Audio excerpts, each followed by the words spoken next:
Tokolasy tokovavy anterina ny arabobam-pirarintso antsika mianakavy amin'izao andro vaovao izao indray herinandro vaovao ihany koa alatsinainy 2 septambra 2024 manaraka ny miara-manonjy eto amin'ny MPS ny radio Maday ianao ka tia anaterana izay arahaba sy firarintso izay isorana ihany koa ilay naro noho ny fitantanany sy ny fitahiny satria noho izany indrindra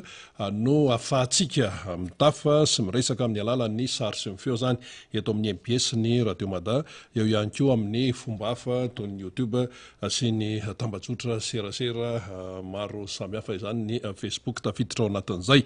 ny teknisianina tsy azontsika atonona fa dia zareo zany no miketrika ny resaka teknika ahafahantsika manaraka ny fandarana rian'ny faly sy ny namany ao ambadika ao eo koa ny ao amin'ny radio Mada sy ny miparitaka manerana ny nosy ny fandehan'ny fandarantsika famakafakana miainga amin'ny zavamisy ny raharam-pirenena mazava loatra ka ny faniriana dia ny hoe ny arahanao zany anarahanao hatramin'ny farany izany fandarana izany ka tsy alamaina ianao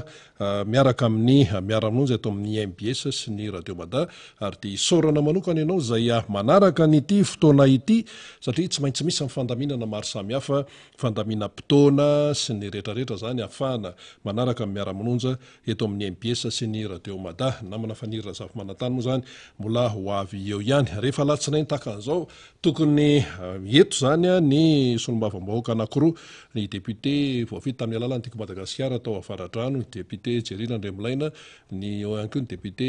Alain Ratsimbaza voafita tamin'ny alalan'ny Tiko Madagasikara tao amin'ny distriktan'ny Atsimondrano ny député Alain Ratsimbaza moa zany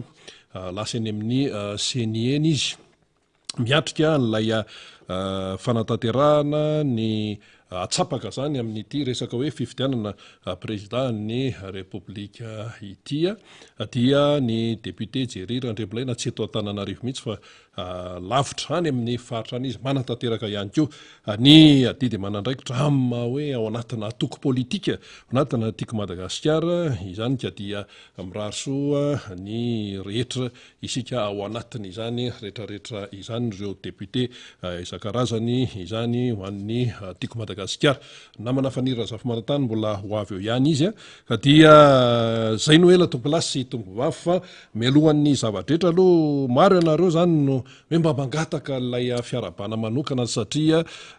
tena zava-dehibe ny hoe miara-manonjy zany ny fiainam-pirenena izany eto amin'ity Madagasikara ity zany mangotragotraka tsy ampangotrahana ny raharaha amin'izao fotoan'izao ary tena hoe manaraka akaiky ny malagasy mba tsy hoe any amintsizy no ametrahana ny tongotra mba tsy isiny hoe any amin'ny zavatra tsy araka ny tokony ho izy no iantefaniny hoe fandraisana andraikitra zany hoe lasa any amintsizy zany mibrioka dia zay no tena tsy mety mila maharaka tsara zany sika ary mila mahafantatra ny dikan'ny zavatra rehetra zay amiseho eto amin'ity firenena ity ho an'ny kokoa zany dia efa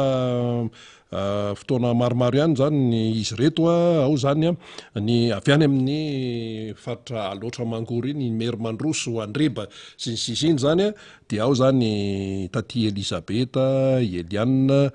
Jacqueline Mamafara Martine Solo Madeleine Edmond Andrina ary ny mpikambana Tiko Madagasikara rehetra ao Andrebakara zay zany tafita izy zay tsy nitelikafitra izay fa dia tafita any amin'izay nangataka an'izay kokoa manokana izay iny ary tompolasy tombovavy ny anio moa zany 2 septambra herinandro vaovao ihany koa mitsingerina ihany koa ilay atanta nanahirana be nampirodana ny World Trade Center tany États-Unis dia tamin'izany mbola George Bush Junior no filoham-pirenena Amerikana nafatesana Amerikana hatrany amin'ny 4 tantara zany ary tsara tsy ahivina ary akoatran'ny izay ihany koa dia nisy horohorontany zany tena nandripaka ain'olona efa any anarivony no maty tany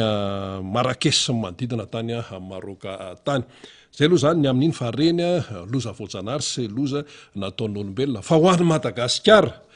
dia atao hoe loza sa inona ny azo ilazana azy aloha tonga dia itsina mihitsy fa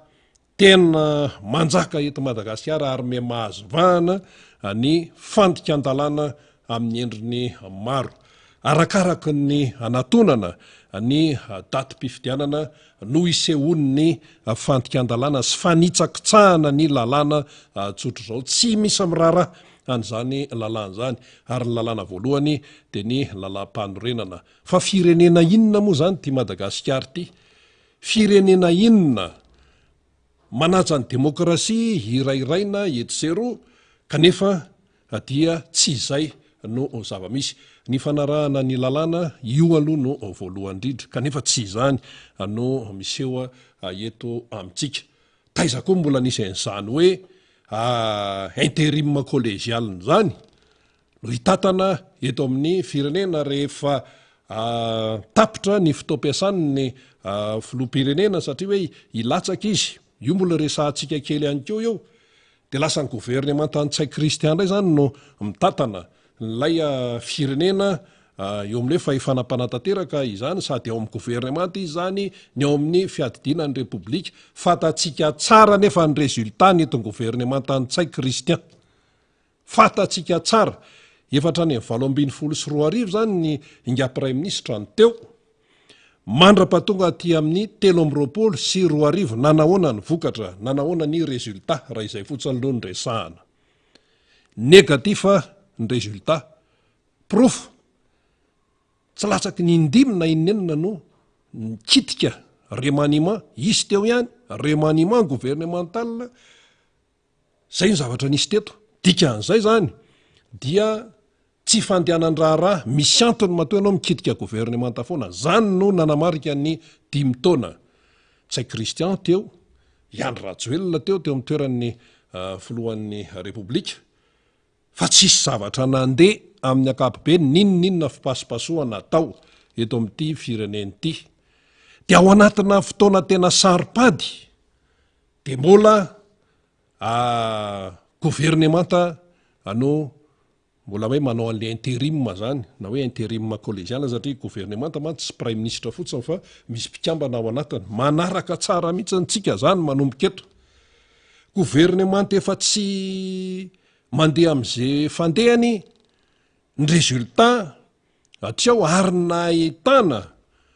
problema scandale be dia be izany gouvernementa izany ny tena raha moa manontany ny misy namana miasany amin'ny ministera sy ny rehetrarehetra any ao anatin'ilay hoe fianakaviam-be ny gouvernementa zany manontany ahoana ny fandehanareo mbola tsy mifarana ny fotoam-piasany Rajoelina tamin'izany dia hoe mandeha routine fotsiny ianao zany tsy tena tsisy conviction firitsony mandeha miasa hoe miasa ka miasa inona koa zany miasa ka miasa zany no ianao zany ary ny olana zany dia tena be dia be tao anatin'izay gouvernementa zay kitihana foana le izy dia efa milazatsy milazatsy anontaniana ny tsy fahombiazana zay aloha zany ny momba an'iny voaresahantsika kely ny resaka temerandolona rehefa avy eo dia izao zany dia hoe gouvernementa io no isahana ny fitondrana firenena eo amin'ny resaka hoe fahefana mpanatanteraka ahoana ny atokisana an'izany nefa ao anatina fotoana saripady eto amin'ny firenena ahoana ny atokisana an'izany nefa ny fomba fiasa efa hita hatramin'izay tsy mandeha amin'izay aloha ny fanitsahana lalàna zany dia tena betsaka mihitsy ao anatin'izany dia mandra-pahatonga ny atreto aloha zany mandra-pahatonga ny hoe valim-pifidianana zany raha teo izay aloha ny resaka atreto dia ahoana ny atokisana an'izany efa hita daholo ny fomba fiasa hatramin'izay dia zay mahatonga ny rehetra hiteny hoe sarisary-pifidianana io fa hoe fifidianana madio sy mangarahara tena hoe ao anatin'ny fahalalahana tanteraka dia tsy zay mihitsy ny fahitany ny maro azy dia hoe ekeny rehetra ahoana zao ny fomba fiasa dia raha ny lalam-panorenana zany dia filohan'ny tenymerandoolona no misahana ny toeran'ny présidentny république zany rehefa hoe ilatsaka ofidiana zany le filohampirenena ampirinasa de tsy maintsy mametra-pialana mbola resahantsika ihany ko ny momba zay mbola filatsahany Andry Rajoelina zay dia filohan'ny Antenimierandolona de rehefa nametra beloma zany fomba fitenin'ny Rajoelina hoe veloma mandra-peo na makatso amin'ny makary zay fomba fiteniny ihany rehefa nametra beloma izy zany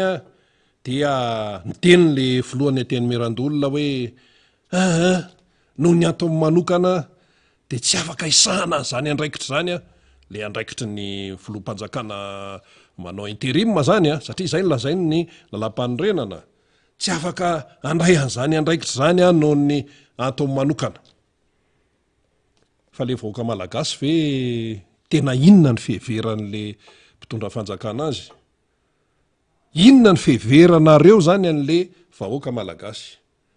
Vahoaka malagasy tsy saina ve? Sa vahoaka malagasy tsy mainininina ve? Sa vahoaka malagasy tsy afaka mandalina ve? Sa vahoaka malagasy atao marionnette fotsiny, atao à gauche de à gauche, atao à droite de à droite, de zay teny aminazy de hoe zay zany, zay ve zany le vahoaka malagasy? Manoloana ny toe-javatra io, izany tsy teny hoe tsy tongatonga ho azy io, tsy tongatonga ho azy io satria nahoana? Efa fantatry ny Antenimierandolona tsara efa ela be, filohan'ny Antenimierandolona efa fantany efa ela be mihitsy, efa hatrany amin'ny hoe na filohan'ny Antenimierandolona azy zany no efa fantany hoe rehefa ilatsaka filoham-pirenena ny filoham-perinasa de mametra-pialana izy araka ny lalàna de filohan'ny Antenimierandolona no misahana izay andraikitra efa fantany zany, efa fantany zany satria mahay mamaky teny zay voasoratra ao anatin'ny lalam-panorenana. Tapitapika eo za tsy anao, tsy anao fa honany tsy anao noho ny antony manokana de zay ve de heverina hoe aresy lahatra avoaka de eritreritra ve ny filohan'ny Antenimierandolona hoe zay fitenenana zay fotsiny dia aresy lahatra ny olona de hoe ino ny olona fa hoe noho ny antony manokana, ny antony manokana ahoana raha pireneny ty tompoko fa tsy hoe rahana fianakaviana na raha ary amin'ny anina ary zay le izy mazava tsara mihitsy zay. Ary dia eto moa zany efa milatsaka ny sary any amin'ny CENI satria anio moa zany le manao an'le atsapaka eo amin'ireo candidat zany de fa mandeha zany izy io zany zao de fa mandeha hitatsika eo amin'ny sary eo zany ho atsika manaraka ny miara-manonja eto amin'ny MBS ny Radio Madà. Io moa zany mbola rahantsika io ihany ny fizotrany zay fa tsezatseza tsy aritra fotsiny satria maro koa ny namana no any amin'ny CENI any amin'izao fotoana zao manaraka an'ity atsapaka ity. Tsara aloha zany mampahatsiahy fa 13 ireo candidat izay voatazona zany 13 tamin'ireo 20 zay le izy 13 tamin'ireo 20 zany de ireo 13 ireo zany no manao an'izay atsapaka zay fa toizantsika ihany ny resaka ao anatin'le izy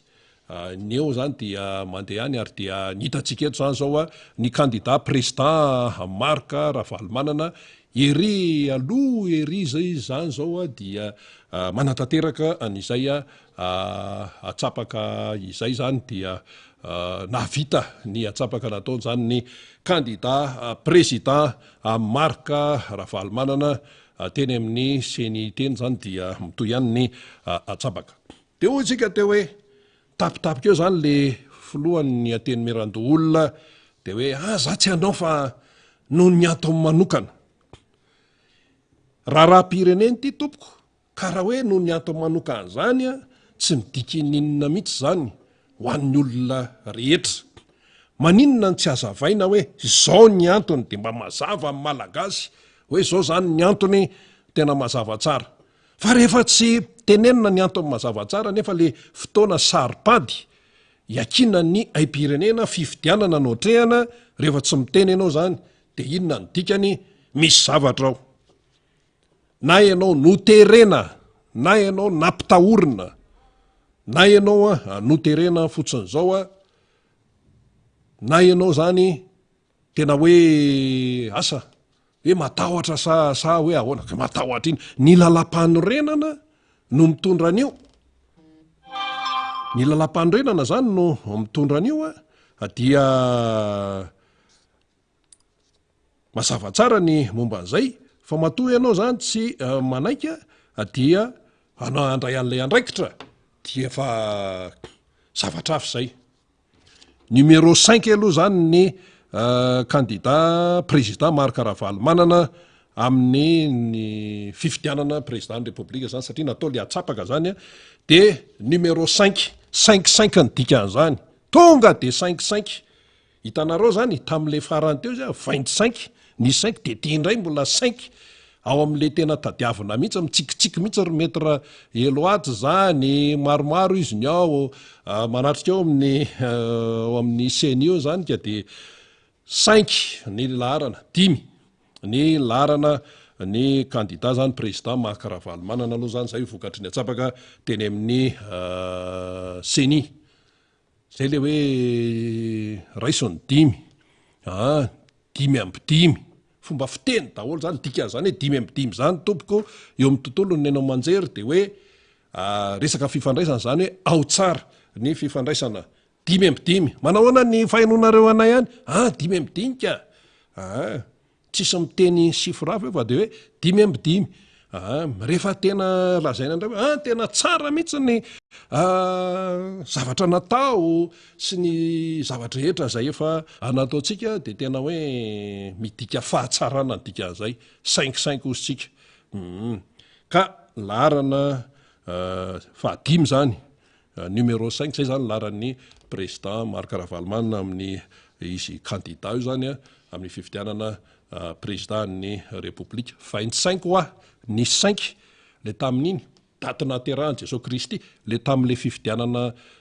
farany teo zany fifidianana président république de dia tonga de 5 5 raisony 5 izy daholo zany zava-dehibe izay ary misy dikany daholo zany misy dikany daholo zany tena ataon'Andriamanitra mihitsy hoe tena io zay no mendrika ary tena zava-dehibe izay de hoy isika tao hoe fitantanana ny raharaham-pifidianana zay tena hoe saripady de niteny ny filohan'ny antemeran-doolona hoe za tsy afaka anao an'le andraikitra fa tsy afaka ahoana noho ny antony manokana fanazavana mazava ny ilain'ny malagasy satria ny olona mahita hoe tsy hita inona ny problema amin'ny antemeran-doolona olona salama tsara olona milamina tsara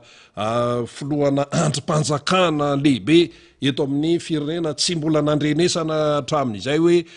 misy problema santé fahasamany sisa fa nandeha foana ny asa hatramin'izay ao anatin'le fotoana saripady am'izay tena hoe ilana azy ary lizany tsy ele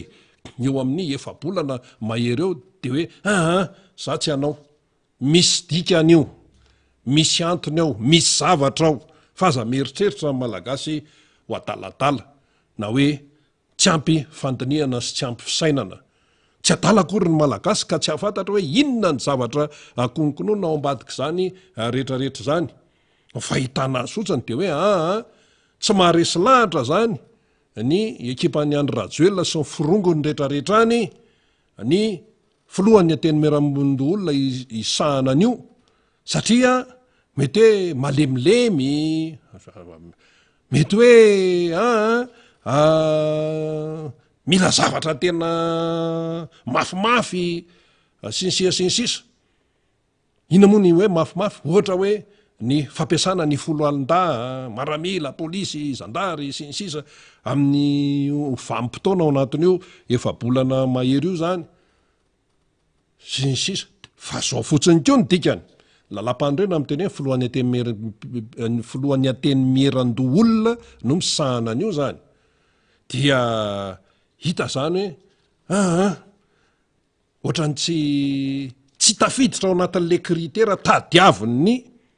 Iany Rajoelina sy ny ekipany ilay filohan'ny ateny Merandolona. Zay ny fahitan'ny olona azy, tsy tafiditra ao anatin'le profil, satria inona le profil tadiavin'ny Iany Rajoelina sy ny mpanohana azy. Tsy hoe tadiavin'ny firenena, ny tadiavin'ny firenena tsisy resaka fa de io ny voasoratra ny lalam-pandroana filohan'ny ateny Merandolona no misahana an'io. Ny fitantarana ny firenena izany, eo amin'ny toeran'ny filoham-pirenena. Ny lalam-pandroenana no miteny an'izay, fa tsy mety amin'ny Iany Rajoelina sy ny ekipan'io. Fa misy profil hafa mihitsy mety aminy sy misy kajy hafa mihitsy mety aminy. De eto aloha zany de hoe gouvernemanta tsay kristian zany no mitantana ny raharaha fahefana mpanatateraka. Zay le izy zany. De mba mahagaga ihany hoe maninona ny filohan'ny ateny meram-pirenena, filohan'ny ateny Merandoolona, filohana androm-panjakana ko avana be ohatran'izany no manipgan ao anatin'ny fotoana tena ilana azy. Nefa hatramin'izay tsy nanipgan. Hatramin'izay tsy nanipgan.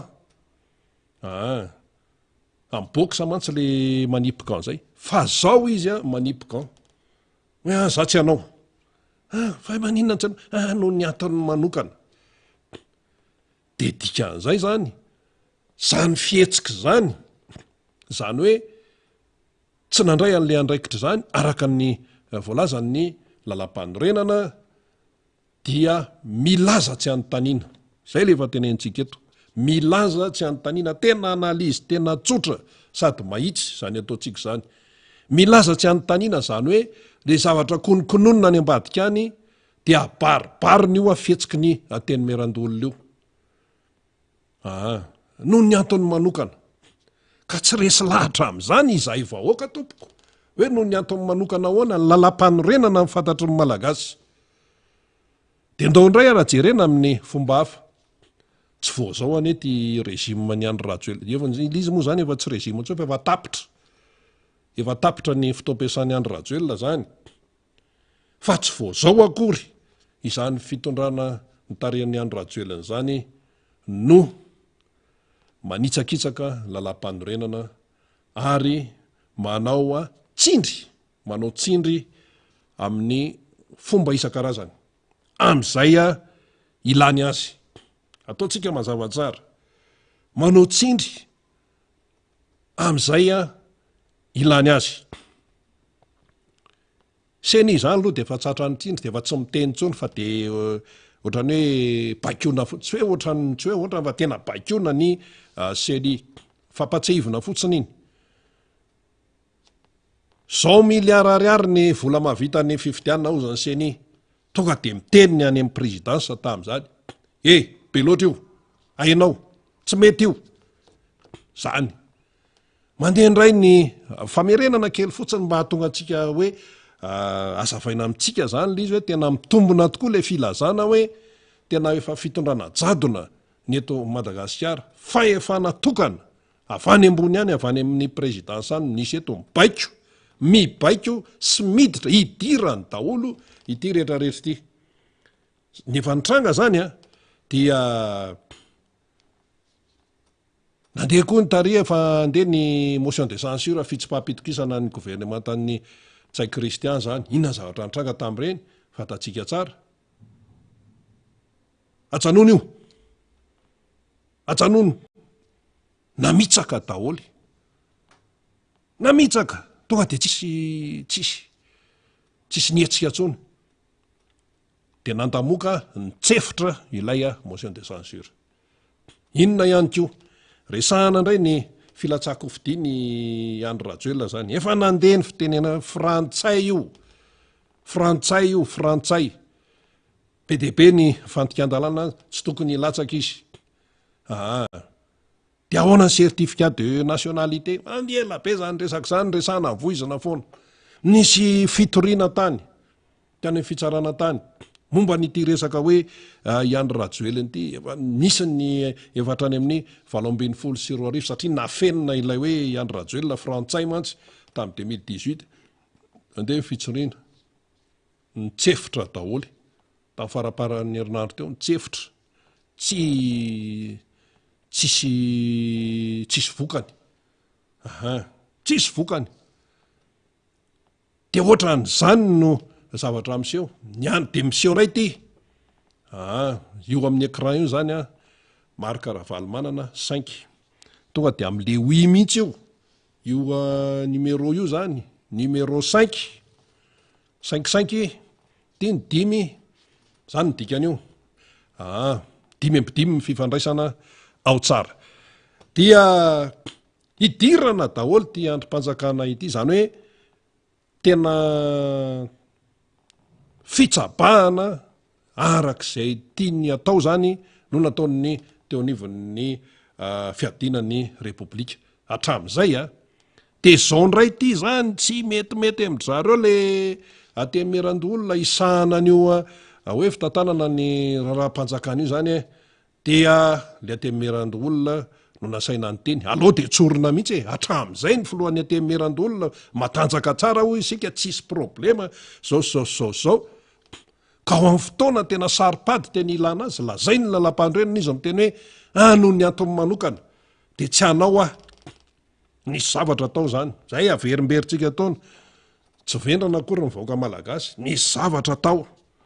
aloha anao mipirina ry fa ianao ihany no asaina am'teny hoe noho ny antony manokana io zany zao efa nitadiavana mihitsy hoe inona ny voambola nampiasaina de io no hitany hoe noho ny antony manokana fa le antony manokana ave mbola mavesa-danja lavitra noho ny fiainam-pirenena sy fifidianana eto amin'ny firenena fifidianana président ny repoblika zay zay mantsy le izy zay hatramin'izay zany filohan'ny atemerandolona tena hoe nanao an'le asany zany de ty indray lazain'ny lalam-pandrena de hoe za tsy hanaova noho ny antony manokana voatery ianao nisy faneriterena tao nisy pression tao nisy tao zay fahitan'ny maro azy nisy pression tao de zay zany zao de efa tsy araky ny lalam-pandrenana indray no fomba hitantanana n'ity fifidianana ity rehefa tsy ny ateny filohan'ny atemerandolona zany mitondra ny firenena mandritra ny efabolana mandrapatonga ny fianianan'ny président de république anao serment eo de efa tsy araky ny lalam-pandrenana indray zay aloha tsisy afaky ny andahan zany fa inona kay ny ilana lalam-pandrenana eto amin'ity fireneny ity atao inona lalam-pandrenana natao hitsahana natao zesta fotsiny zay ve zany le izy ary tena zay mihitsy le izy raha mifahitantsika azy fa nitsakitsahana lalam-pandrenana zao efa hoe hiditra fifidianana président ny repoblika mbola gouverneur mbola eo zao ary le faritra moa mbola hoe ampina zany ny teo de gouverneur zay tsy voalaza ny lalam-pandrenana de mbola manao ny asany somatsara ampanaovina asa ny fitantanam-bola any anivon'ny fatra hoe manao ny asan'ny chef de région tao anatin'ny 5 taona amin'ny fitondrany andro rajoela tsy navita nanao fividianana chef de région sy mpanolotsaina-paritra de nefa zao de mbola misisika ihany amin'ny fomba rehetrarehetra tsy maintsy milatsaka tsy maintsy na de efa misy problema noho ny nataony ihany nefa le izy de mbola misisika ihany de ahoana zany ozany rehetrarehetra inona zany no atao manoloana ny zany rehetrarehetra izany zao fotsiny ny azo ambara raha ny aty amin'ny mpanoana amin'ny président Marc Ravalomanana no tiako Madagasikara ny rehetrarehetra mpanoana ny président Marc Ravalomanana ny candidat président Marc Ravalomanana manana pitarika sy manana ray aman-dreny manana amin'ny maizy azy isika de ny candidat président Marc Ravalomanana zany zay le izy zay manana pitarika sy manana ray aman-dreny manana amin'ny maizy azy mendrika olokendry feno isika manoloana ny ty toetra raha eto amin'ny firenena manahiranyity ary tombony lehibe zay tombony lehibe tena tombony lehibe ny fananana ny candidat président Marc Ravalomanana. Dia ahoana zany ho zany fanontaniana be deabe, tsy mipanika mihitsy. Ka ahoana ny tsy panika manoloana an'le toedrara? Ohatray. Ianao raha vao mipanika dia efa mahazo aina izy, mahazo aina ny mpanitsakitsaka lalàna, mahazo aina ny mpanao adidi-jadona. Fa io tompoko samy manana saina io, samy men'Andriamanitra saina io, ary manam-panahy, zay koa ny tena zava-dehibe. Ka manoloana n'le toedrara zany dia mazava ny resaka, efa mibaribary zao ny fantikan-dalàna. Baribary le fantikan-dalàna, io zany tsy afaka jerena fotsiny amin'izao fa ny teny anankiray mahafehy azy fotsiny dia ny hoe tsy adala ny taolo ny teny hoe firaisan-kina. Misy dikan'izay, zany tsy mila hoe velabelarina lavabe eto. Firaisan-kina, fiombonana, firaisan-kina, firaisan-kina niza, firaisan-kina ho amin'ny inona, firaisan-kina sy fiombonana ho an'izay rehetra mahatsapa fa tsy mendrika amin'ny Madagasikara izao atao amin'izao fanitsakitsahana lalàna izao, fanitsakitsahana lalàna Kitsirano, izao resaka mikimaky isan-karazany zao, izao resaka family viliana isan-karazany zao, izao resaka fahampitehana maro lafo, fahampitehana manara-penitra, izao tsy mendrika ny Madagasikara, ary io tsy afaka tazanina fotsiny. Ary zay ny tombony alohantsika, satria tsika manana mpitarika mahay sy mendrika, manana fahendrena ray aman-dreny ny candidat président Marc Ravalomanana zany. Ary izy efa niteny, tsy président Marc Ravalomanana 2018 ity amin'ny 2023 ity fa 2002, zay ny teneniny. Inona ny dikan'izany? Ny dikan'izany dia mazava loatra tsy manaiky-lembelana manoloana ny fampitehana sy ny fanitsakitsahana lalàna eto amin'ity firenena ity. Zany ny dikan'izany. Eny zao mahafantatra tsara tsika rehetrarehetra, tsy hoe zay ety ihany, fa ny rehetrarehetra zao mahafantatra tsara fa mangila tsofina mihitsy an'ity miara-manonsy ity zao ry zareo, mangila tsofina. Ka tonga lany tsara ny sofina fa izay no zava-misy zay, fa ny tena izy dia zao, ry zareo no mipanika sy mikiropaka dia manaonao an'ity zavatra tsy voahevitra rehetrarehetra ity. Ry zareo ihany nefa ny fitoeran'io. Ry zareo iza moa? Ry zareo izay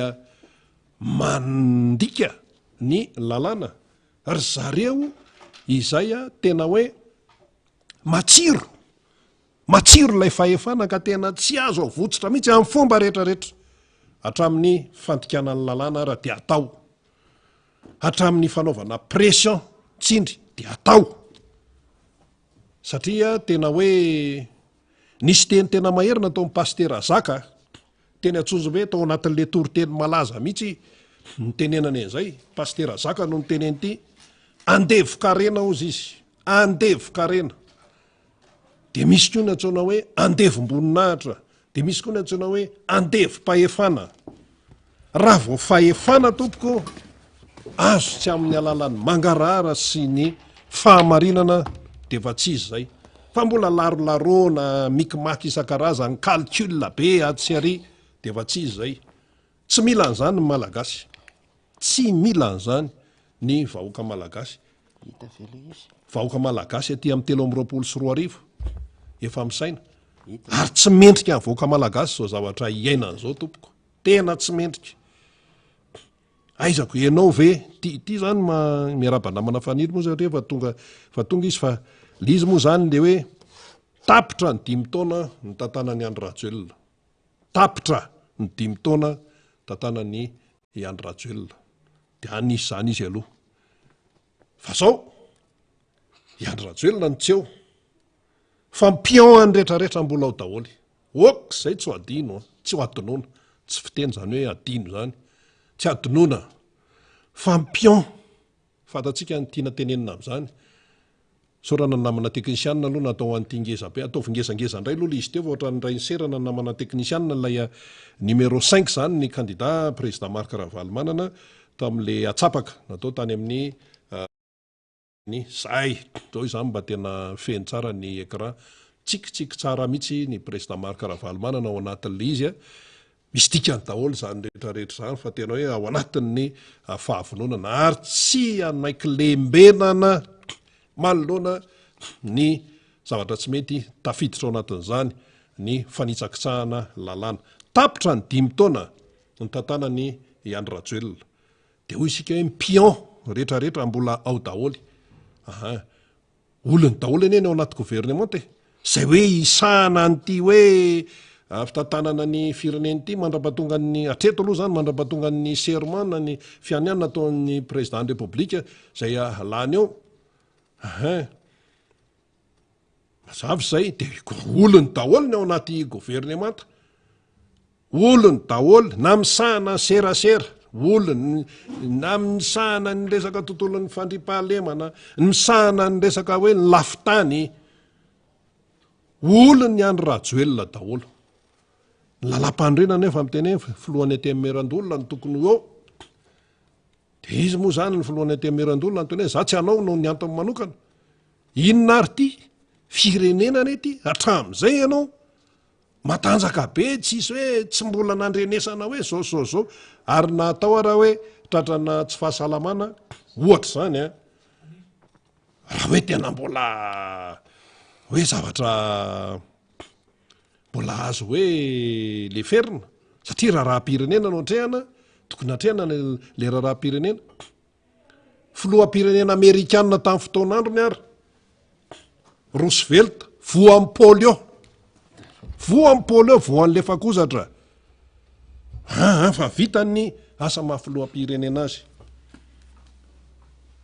any ivelany any misy minisitra mitondra seza rolanty fa miasa tsara izy ny sainy ao tsara ny tanany afaka miasa tsara afaka manao siny afaka manoratra afaka miteny afaka manao déplacement sinsisa mandeha etsero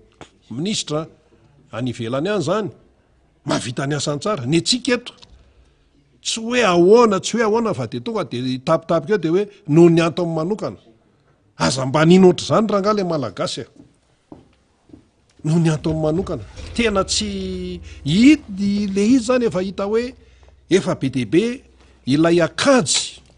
sy ny tsindritsindry mitovy tam'le resaka anina ihany io mitovy tam'le resaka motion de censure ihany io efa nanaovan'ny tany amin'ny présidence tany tonga de teny mahery hoe ohatry raha mihitsy le izy ajanona io inona anao janona io aminareo mikotrokotroka motion de censure io ajanona ihany io zany nety Madagasikara de tia indray ny aty amin'ny atemerandolona tokony izy ny eo amin'ny fitantanana ny firenena araka ny lalam-pandrenana de hoe noho ny asany manokana noho ny antony manokana de oza mipitazana hoe nazo tenenana tany ko mijanona ianao fa alao gouvernement nanao azy intérim collégial ahoana collégialnareo menakavo zany io raha ohatra indray izy hoe gouvernement ohatra zany hoe mivoaka amin'ny alalana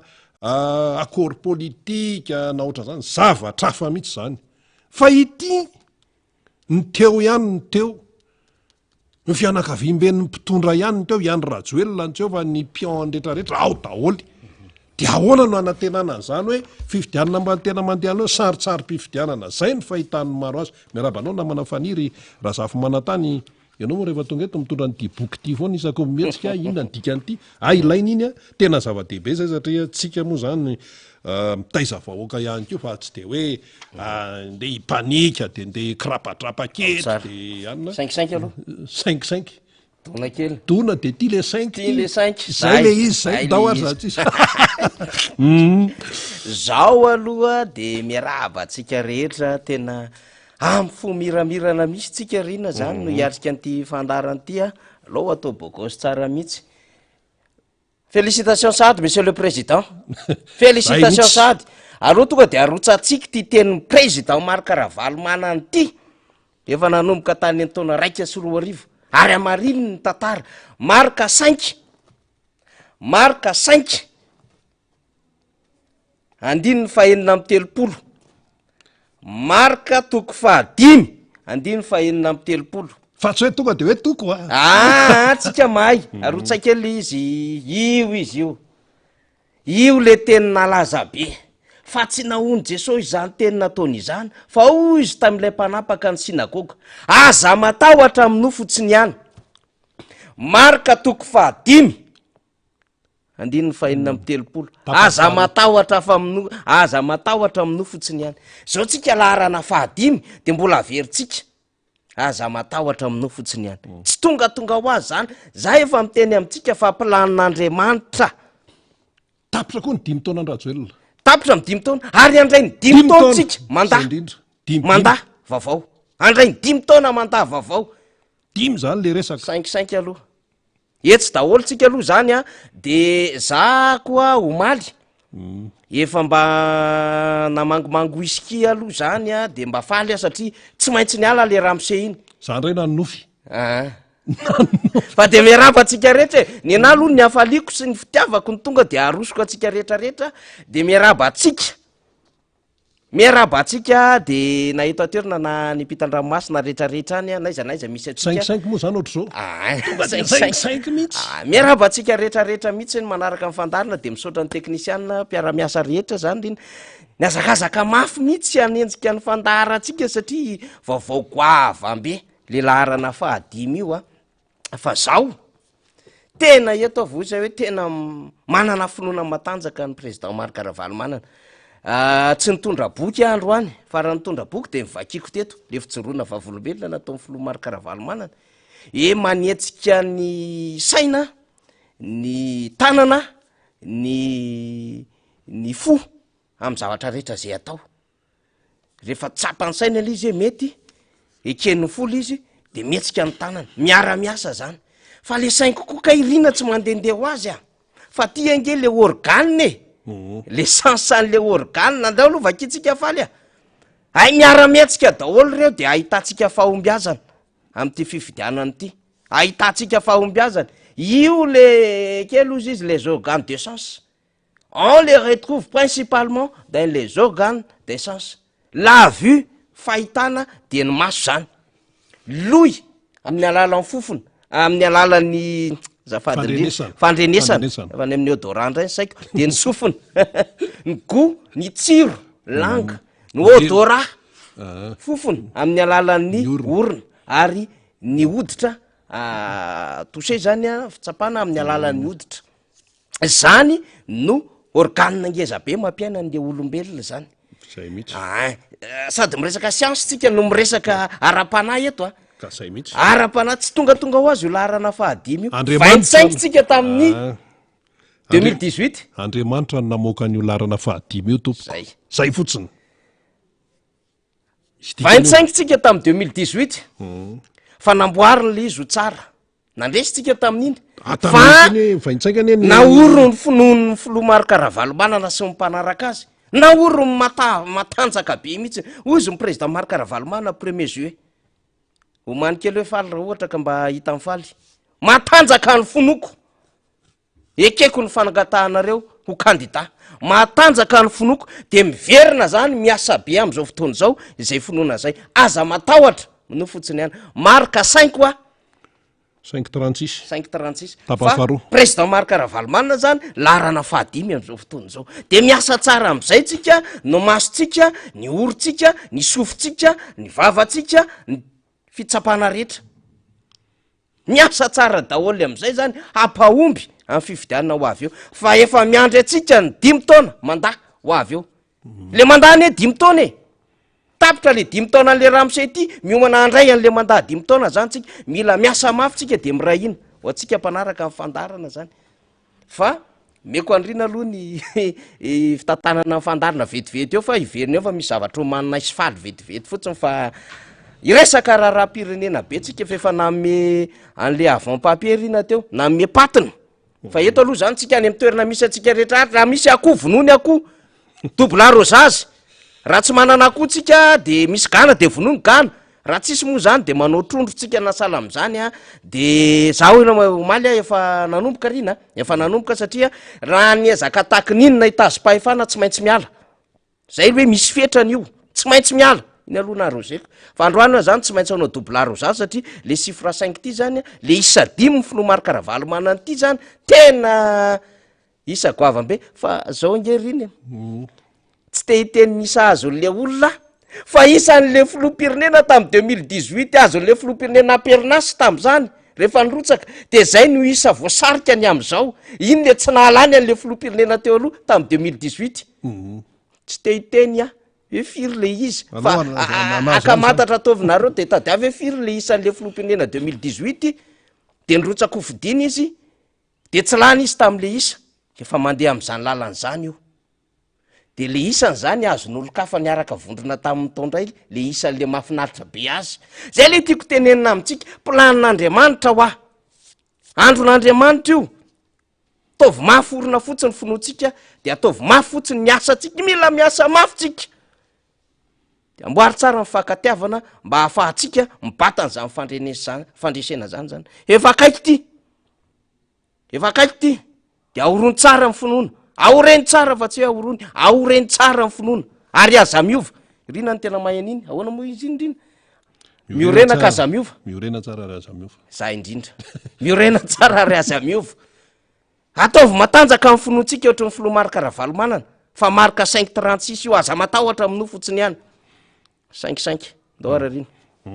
zay le hoe raha mbola misy koa mifarany tsy ho foana kory ny fanantenana io le fanantenana io le isa 5 io zany a 55 ka reny a tsy mipopotra fotsiny azy am'zao fa misy dikany daholo tamin'ny 7 ane larina fa 5 ny numéro zany noetan'ny candidat président Marc Ravalomanana tam'zany 5 Desambra ny nanteran'lay Kristy hoe tonga ny famonjena ho an'izao tontolo zao fa tena le zao tontolo zao tsy maintsy vonjena satria be loatra ny asandemony eto amin'ity tany ty ary de hoe nandresy ny président Marc Ravalomanana tam'rehefa de hoe noresena satria hoe asa raisina fa tsy mitombony e za hoe tsy nisise ka io moa zany ho tsarain'ny tantara eto zay a manao ny tsy mety manao ny tsirariny manao ny tsy manao ny hitsiny ary mambotry ny pritandrazana fanitsakitsahana lalàna samy ho sarainy ny tantara eto daholo tompoko eto zany tsisy hoe zavatra mandeha fotsiny am'zao de hoe any de any fa tsy maintsy ho tsarainy ny tantara eto zay aloha zany ny vokatry ny atsapaka teny amin'ny seni teny fa manoloana n'zany zavatra rehetrarehetra zany a dia tsy maintsy miraina tsy maintsy miray ina izay mahatsapa hoe tena zava-dehibe izany antsona hoe Madagasikara zany zava-dehibe satria zao mantsy ny sasany efa manao le fomba mahazatra iza moa zay sasan'zay zay mpandika lalàna de manao an'izany foana mandika lalàna efa fanaony io ny sasany manantena ny vola be efa any ambadibadika any resaka fifidianana marina fa tsy maintsy ilaina ny vola fa zao raha ohatra ianao zany mieritreritra ny hoe hovidiko amin'ny alalan'ny vola le malagasy satria za manam-bola be hovidiko ny fanahin'le malagasy satria za manam-bola be dia zay le tena tsy izy zay ary diso hevitra zay mieritreritra an'izany hoe fa vonona ny vola be matoa zay mitenen'izany eto de misy dikan'izay matoa zay mitenen'izany eto satria misy ny efa miomana any zany am'resaka rehefa vidina rangah reo malagasy reo de tonga de tapina ny voamasony ary io aloha oka ho azavaitsika kely fa misy ny olona voavidy na 10,000 aza satria fa tena tsisy hoanina tsony misy ny olona voavidy na 2,000 aza dia anaovany zavatra mamoetra tsy fanao misy ny olona 10,000 menao 10,000 izy de fa manao ny tsifanao manaiky anao izy. Misy ny olona ray alina ariary de manao a ny tsifanao, menao ray alina ariary izy de manao ny ohatran'izay. Misy ny olona ray etsy zay izy vao mety anao, zay tianao atao vao anaraka amin'ny baikonao. Fa misy ny olona amina miliara, misy ny olona amina miliara zay izy vao anaiky zay a baikonao sy izay zavatra tianao a atao. De ambamban'izay a amatapitrisany fa tonga hatrany amin'ny miliara io a, io ny ohatra amin'ny miady varotra amin'ny zavatra amidy eny sotra e. Zay io resaka fividianan'olona io. Ary io efa teneniny inty izy ny zay ireo firenena mpiara miasa amintsika ny sehatra raisam-pirenena hoe Madagasikara ty resaka corruption ty resaka pot de vin ty resaka kolokolo izy amin'ny teny malagasy, fividianan'olona. Misy fividianan'olona amin'izao 2024 zao tompoko, ary indrindrandrindra ao anatin'ny tontolo-pividianana. Misy io, satria ararotona zany a ilay fahantrano ilay malagasy. Tamin'ny andro fanandevozana no mivantana be ny fividianan'olona. Reo Amerikanina mainty reo ne olona namidy daholo avy aty Afrika.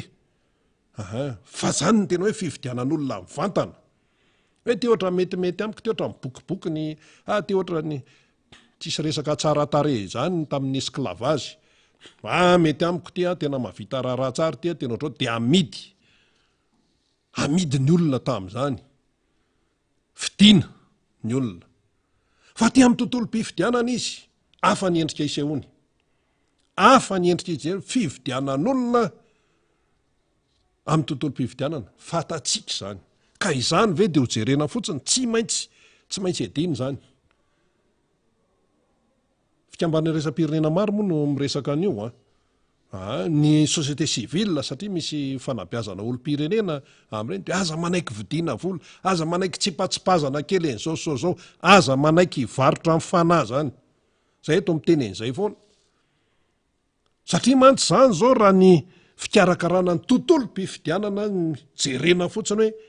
iza daholo mikarakara, iza daholo ny ao amin'ny fahefana. Ohatran'le fitokanana nataon'ny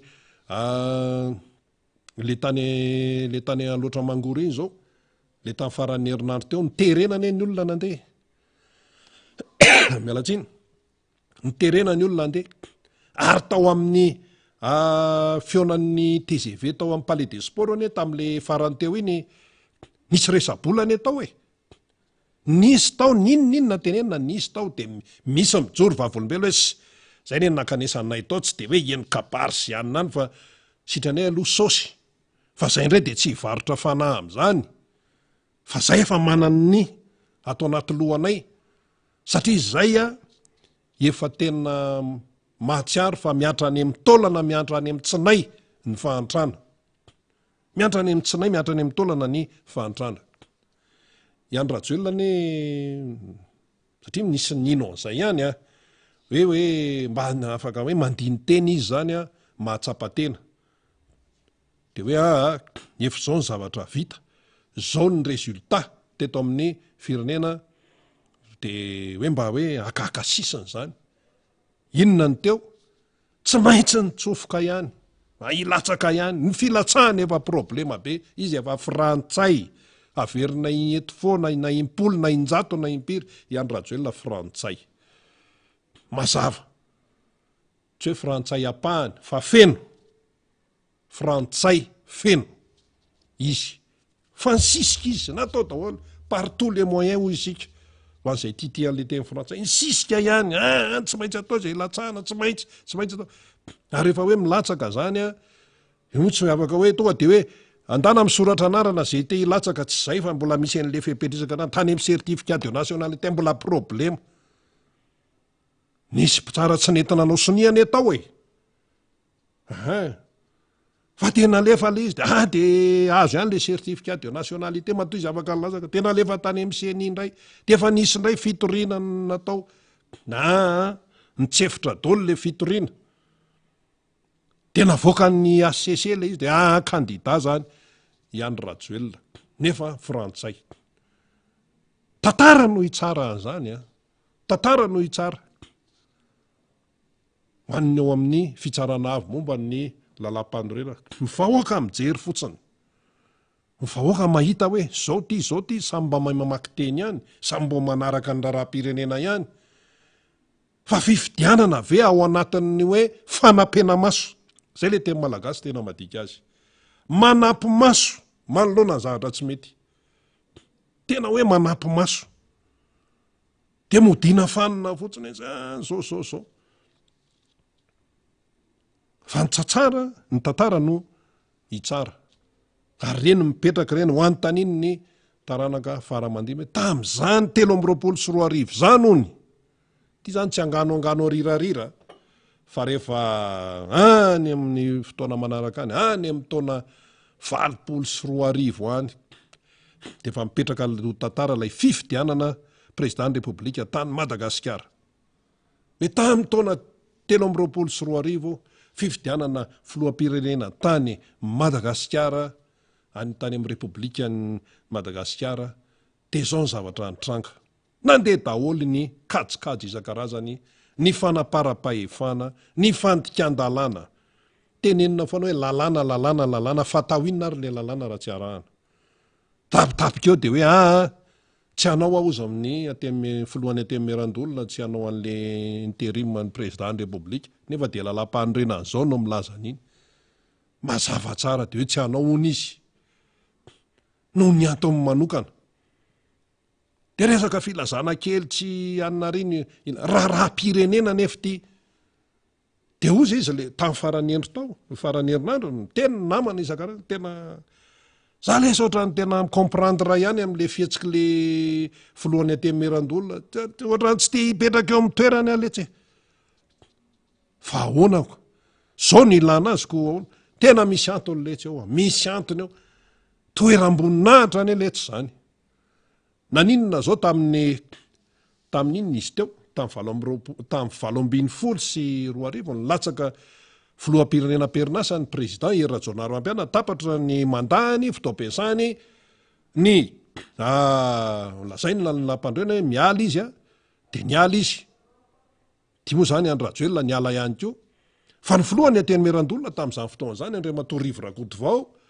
no nandray an'ilay toerana avy tantanana ny fanjakana teo amin'ny nanao ny asan'ny filoham-pirenena. Inona zao ny olana, inona zao ny problema, ny olona mahavita ary naseho an'Andriamatoa Rakotovao tsara hoe vita an'le izy de nataony araka ny lalàna vitany petraka ho tantara zany fa ity noho ny antony manokana ahoana io fihetsika io anefa zay fihetsiky ny atemerandolona zay na mpiretina izy na inona zavatra anseho tao izy ny afaka manazava an'izany inona ary le antony manokana azavao amin'ny voaka malagasy satria raharaham-pirenena ty tsy raharahana toko ty, tsy raharaham-pianakaviany ty fa raharaham-pirenena mila mahafantatra ny marina voaka malagasy fa tsy tsotsorina fotsiny hoe noho ny antony manokana zany. Raharaham-pirenena tompoko tsy hananakava an'izany. Inona ny antony tsy avitany ny filohany atemerandolona n'io zavatra io fa araka ny tenin'le namana hoe tena tsy te hipetraka eo amin'ny toerana fa nisy zavatra tao nde aloha ataontsika ao anaty farangisosana ohatr'izay tsika tsy mpaminany fa ny tsika analizy de vakitsika lay tarenjavatra zany. Ianao manaky anao an'le hoe mafilohana androm-panjakana lehibe nefa ianao zany tonga de mialabala fotsiny. Zay ny lazany olo zao mialabala de tonga de ato zany ry gouvernement angatsaik kristian fa mitaty fotsiny, tena zay le izy mitaty fotsiny ato. Zany hoe ny gouvernement angatsaik kristian zany no atokisana kokoa noho ny filohany atemerandolona ao anatina sibika anankiray daholo zany rehetrarehetra zany satria olony fitondrana olony Rajoelina daholo zany rehetrarehetra zany. De aty ivelan'izay ny mpanohatra de maro ny manontany inona zany no ataony mpanohatra de ahoana zany no toy an'ity raharaha ty sy ny sisa tsotra ny valiny zay tsy hitondra hoe détail ohatran'izao sy ohatran'izao sy ohatran'izao fa ny zavatra azo tenenina fotsiny de zao a firaisakina no ery zay tsy zany tenen zany tsy zay eto miara-manonja ny tenen zany fa ny firaisakina hoy ny taolo hoy ny razambe firaisakina zay ny tena zava-dehibe zay fa izy mantsy am'le fihetsika le mpitondra tena hoe vakina fotsiny tena hoe nykorosofahany Madagasikara tao anatin'ny 5 taona niezaka nanana mari-tenany fitondrany Andry Rajoelina ka nisy Covid ka nisy ady any Ukraine tsy raharaha malagasy zany fa zay ny antony ilana mpitondra fa so ihany fa mbola misy Andriamanitra tompoko de tia mivoaka ny larana 5 5 5 candidat président Marc Ravalomanana numéro 5 numéroany arak'le atsapaka vo natao voainga kely teo teny amin'ny CENI zava-dehibe zany ka de zao no izy sasany moa zany efa makany am'le tsy fanarahan-dalàna fa nitsakitsahana lalàna sisy efa fanao de mbola mieritreritra an'le hoe tena ife hoe fifidianana élection unilatéral inona moa ny dika zany zay tiana ihany io fa tiany hitondrananay azy tiana hitondrana azy de io ihany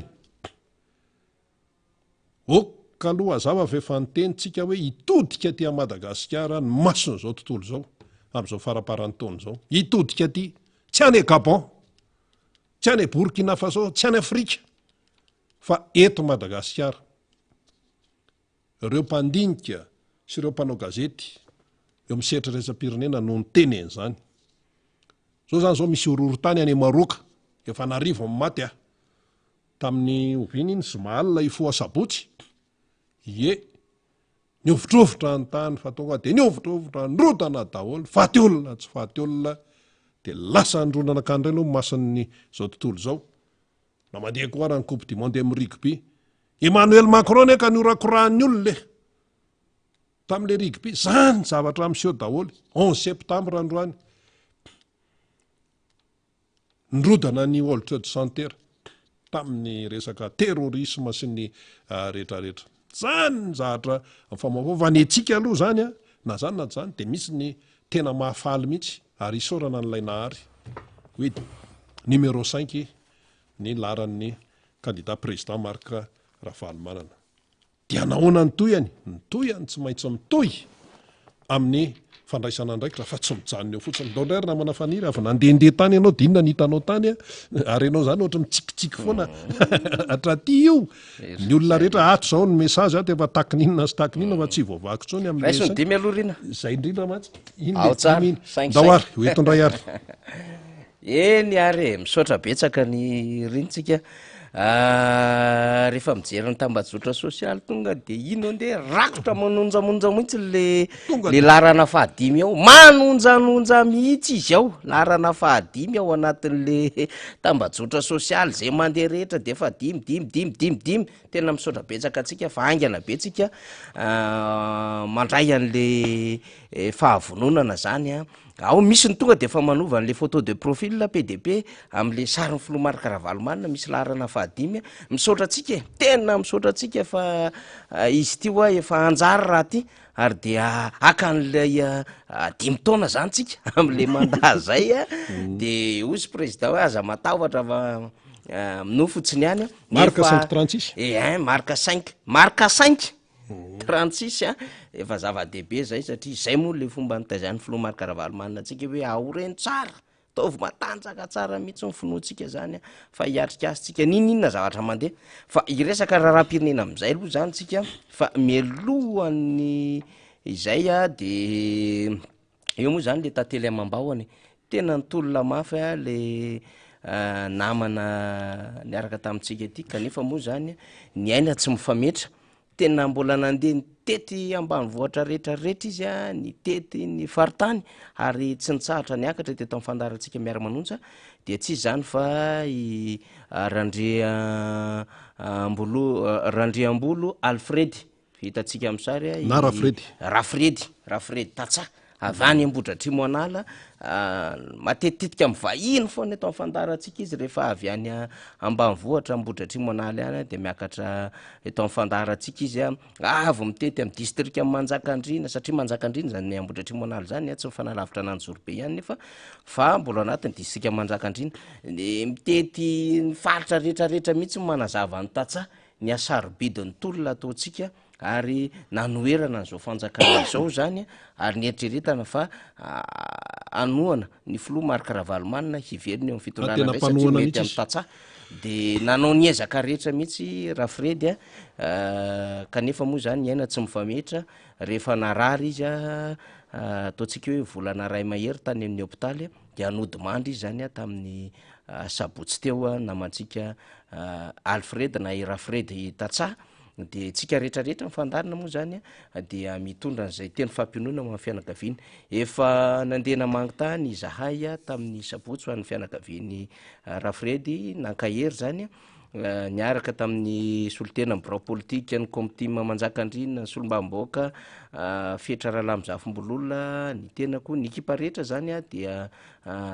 niezaka zany solitena tany indrindra moa zany solitena filoha Marc Ravalomanana nampahery ny fianakaviana zay nilaozany mpitolona ray aman-dreny mahafinaritra ary mana-kevitra ny zany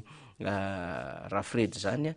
zay moa zany zava-misy isika zany zay nandray ny afatra avy any amin'ny Rafredy de andray zany ho ampinga lehibe hoentitsika eo anatrehan'ny fiainana zany mbola anatenitsika hoe ho tafavoaka ary efa manangasanga le fandresetsika de raiso ny afatra zay napetrany ho an'ny fianakaviana de hoe mbola hanontolona zay nataony zany olomanga zany ny fianakaviana ary nafinaritra mihitsy nare an'zany ny amin'ny hoe tena nitolona izy fa mbola hanono fianakaviana ary tena hitondra ny ezaka rehetrarehetra nataony zany de mino tsika zany fa andry ampiadanana izy de omary-pandimby voaray ny afatra rehetrarehetra sy ny zavatra napetraka ao an'ity tanindrazantsika ity Rafredy ny antso matetika ny amin'ny ahoana de ahoana ny zavatra tokony ataotsika sy ny rehetrarehetra satria tena andro amanalina tsy mitsahatra miasa saina ho an'ny raharam-pirenena izy kanefa moa isika zay ny fandamina fitondran'Andriamanitra de mitondra ny teny fakahirezana ho an'ny fianakaviana zany tsika na de fa nanao ny famangina amin'ny vatana aza moa de entitsika foana zay fakahirezana ho an'ny fianakaviana zay indrindra ihany keo ho an'ny tatsa satria tena niady ho an'izany tatsa malagasy zany ny zobe atsika Rafredy any amin'ny famarana ny fandarina rehefa avy eo asitsika homazy fa tserovana kely fa mbola andefitsika zany lavalava kokoa amin'ny larby araka mifangatahany fianakaviana fa rehefa avy eo zany tsika andefa minitra vitsy amin'ny faneho-kevitry zobe Rafredy amin'ny raharam-pinena mba tsarotsarovatsika naneo hevitra izy ary tena ny teny izy tena teto Madagasikara mihitsy de ho fahatsiarovana azy ho alefatsika fa milarbe ihany ko tsika zany mbola andefa ny vaovao moa zany tamin'ny faran'ny herinandro teo de nakatoavin'ny ACC rina ny firotsako vidina aloha zany ho an'le Ramsekely rehefa nakatoavin'ny ACC de samy gaga ny rehetra hoe fa ahoana koa ary zany misy ny requête napetraka ireo candidat zay milaza ny amin'ny invalidation ny candidature ny Rajoelina satria tsy mahafeno fepetra amma vazaha frantsay azy zany isika moa mbola andefa vidéo rehefa misy fotoana eo rehefa aveo mikasika indrindra teo resaka naturalisation sy fomba fahazona naturalisation any frantsay ity mba ho hitatsika inona daholo reo zavatra mamatotra inona reo fombafomba atao azonan'zany de andefa vidéo tsikelikely zany tsika mba ho fantatry ny rehetra nampandika lalàna mihitsiny marina fa hoe tsy azo valozana ny didin'ny ACC fa azo edikevitra foana zany ary ho an'ny vaoaka malagasy maso mandidy de fotoana zao ijoroany itsanganana hanaovana firaisakina fahobe mihitsy ny amin'ny hoe de hoeketsika ve zany fanotsahan-dalàna samy hafa izany mbola malalaka ny adevitra ary mino fa manana adevitra tokony horesana manoloana izany rehetra na izany na tsy zany processus fifidianana mandeha ihany io ny fahavonona na hiatrika an'izany tena nisy ho andro na feno fepetra eto aloha zany tena arabaina ny filoha Marc Ravalomanana satria nandehabe manko tsa hoe tsy afaka mirotsaka zao sy ny sisa mazava ny etsika tsy mahabe adevitra ny etsika fa ho an'lay malagasy mivadika vazaha frantsay de ny lalàna de milaza aniny olo iny ho tsy afaka manatanteraka na mandray anjara am'zany fifidianana zany resaka condition d'éligibilité zany tsy mahafemifepetra izy am'zany firotsahana hofidiny zany de zay ilay invalidation tsy tokony validena zany izy isorana moa zany malagasy tany ampitan-dranomasina andefa sombontsika rehefa aveo faly ao anatin'ny vidéo ny présidente Fanisosa vidéo aniza no andraisantsika n'le sombony nataon'ny malagasy tany ampitan-dranomasina zay nitsipaka zay candidature nga Rajoelina zay no mahavaza frantsay azy de mba nanao koa le mpanohana an'le nga Rajoelina fa de mamenatr'olona raha reny ianareo mba mpanohana any Rajoelina de manongo tena ao anatin'iny izy manongo tena zara fa nisy roapolo ange le olona riny le mba manao an'le akanjo volomboasary zara fa nisy roapolo reo mba ampiseho nyseritresampirenena hoe ara-dalàna firotsahany toizony lalana zay reo zany le roapolo mpampijabaka sa firy reo de mezan'le tarian'le place de la république amanjatony zay le hoe de ny tena menatra de ny tena romenatra zay ka iny koa de tsara isorana mihitsy anareo zany nanao an'iny endao mba hanao manifestation contre manif zany na hoe sitinina moa zany mba ampiseho zany hoe ity zay fa mbola fa de mahamenatra hoa de ny tena romenatra fa tsara nareo nanao an'iny mba hatsapanareo fa tsisy mpanao combien nareo tsy rarahan'ny olonareo fa de arabaina aloha zany ianareo diaspora malagasy tany ampitan-dranomasina na vita na ampiseho firaisakina naneo an'iny hetsika iny mbola mino sika fa mbola isy koa ny toy an'ny hetsika rina raha ny vaovao fantatra zany fa tsy mijanona atseo ny ateatandrazana koa tsy mipetrapetrapotsiny am'zao tsy mipetrapetrapotsiny am'zao fa ny nandrasany rehetra aloha zany mbola tsy maintsy isy toy an'iny ho an'ny adevitra sy ny mifanaraka am'izay zany fa kalma tsara fotsiny tsika fa tsy maintsy ampanarahana ny lalàna ny zava-misy eto fa tsisy manaiky an'izany hoe olona tsy anara-dalàna fa zava-dehibe aloha ny ala le ramse ho tsara ho tsapa mpanohana azy sy izy fa misy fetrany zany hoe fanjakana zany fa tsy mandrak'zay ka rehefa tonga ny fotoana de miala ianao de napetra ny teny amin'ny ACCL izy de tia ny zavatra nampome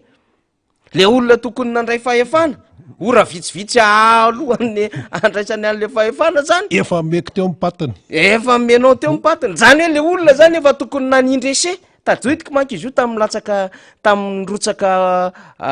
osolombavambahoaka tamin'ny antokony tamin'ny fotoanandro de nisy clip zay de manao ringby kely zay de tokony manindrese fotsiny zany le baolina zany efa mimena azy raha ny tokony ho izy de manindrese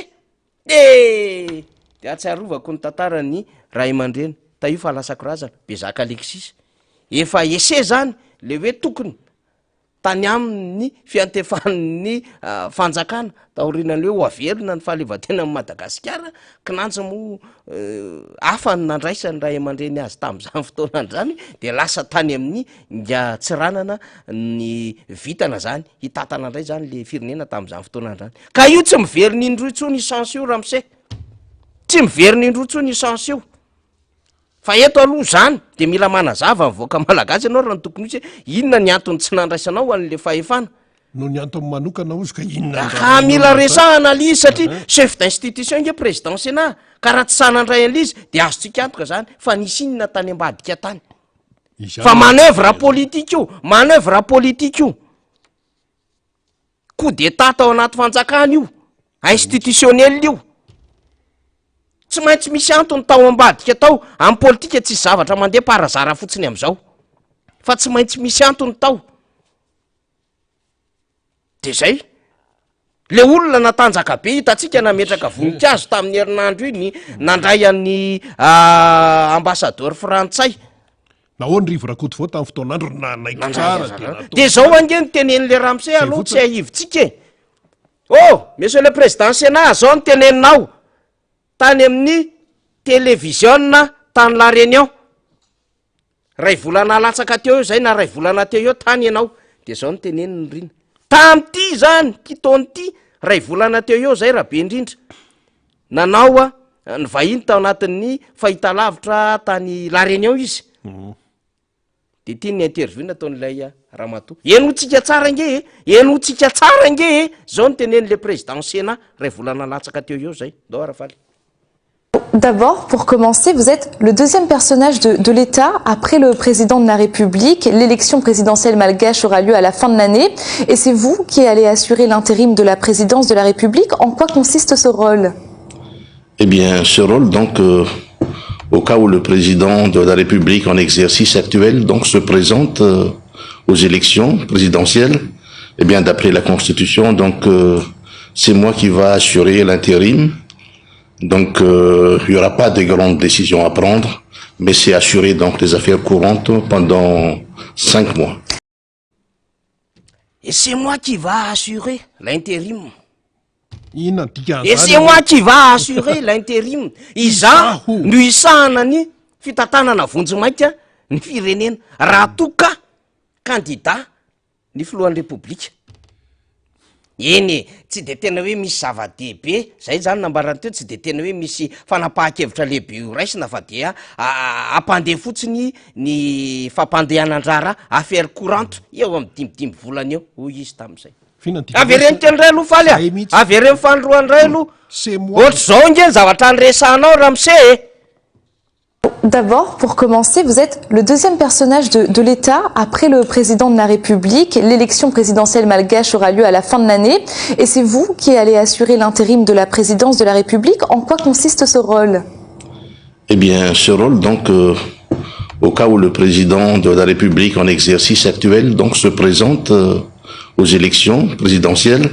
eh bien, d'après la Constitution, donc, c'est moi qui va assurer l'intérim. Donc, il n'y aura pas de grandes décisions à prendre, mais c'est assurer donc les affaires courantes pendant 5 mois.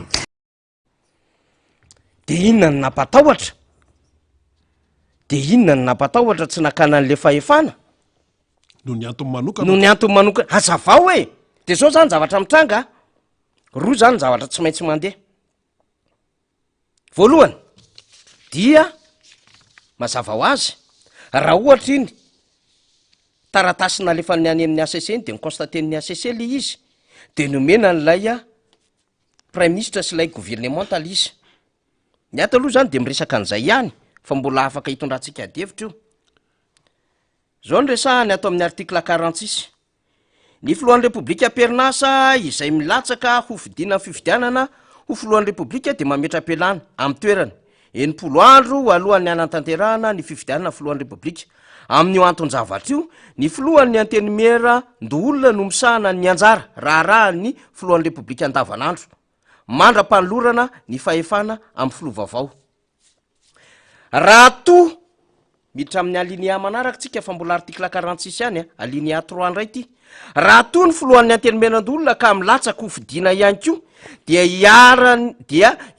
iarahan'ny gouvernement tamsahana ny asa amin'ny filohampanjakana. Ka nga izy latsaka? Raso aloha tsy milatsaka izy. Zao manko izy amin'ny teny gasy mazava be. Dans le cas où le président du Sénat lui-même ne se porte candidat, les fonctions de chef de l'État sont exercées par le gouvernement collégialement. De mbola toizatsika izy. Tsika manko zany amin'ny ty fandaratsika ty de mezaka miresaka lalàna foana zany tsika zany satria mba mieritreritra tsika mba ho tantandalàna satria rehefa manaja lalàna de mandroso ny firenena anankiray zany. Discipliné ihany koa zany amin'izay fotoan'izay ny olo-pirenena rehetra. Andiny faharoa amin'ny 50 ndray aminatin'io lalàna io. Aorian'ny fametram-pielana. Aorian'ny fametram-pielana ozy izy fantaozana ny fahefana. Io zany na hoe abandon de pouvoir sous quelque forme. Fa eto zany de hoe par suite de démission na abandon de pouvoir. Amin'ny endriny na inona na inona. Fa fatesana ny tsy fahafahana miasa tanteraka na ny fanonganana mambra ny fahabangan'ny toeran'ny filohan'ny repoblika dia hozahan'ny fitsarana avo momba ny lalam-panorenana fototra. Io zany le constaté zany le démission. Hoe inona ny antony? Io zany constaté le démission zany satria ho candidat izy de le navoakan'ny ACC iny zany. Mbola resantsika foana zany. De zao le izy. Raha vo hita fototra ny fahabangan'ny toeran'ny filohan'ny repoblika dia ny filohan'ny antenimera-ndoolona no misahana ny asan'ny filoham-panjakana. Mbola niconfirme ny article 46 sy confirme le article 52 zany le article 46.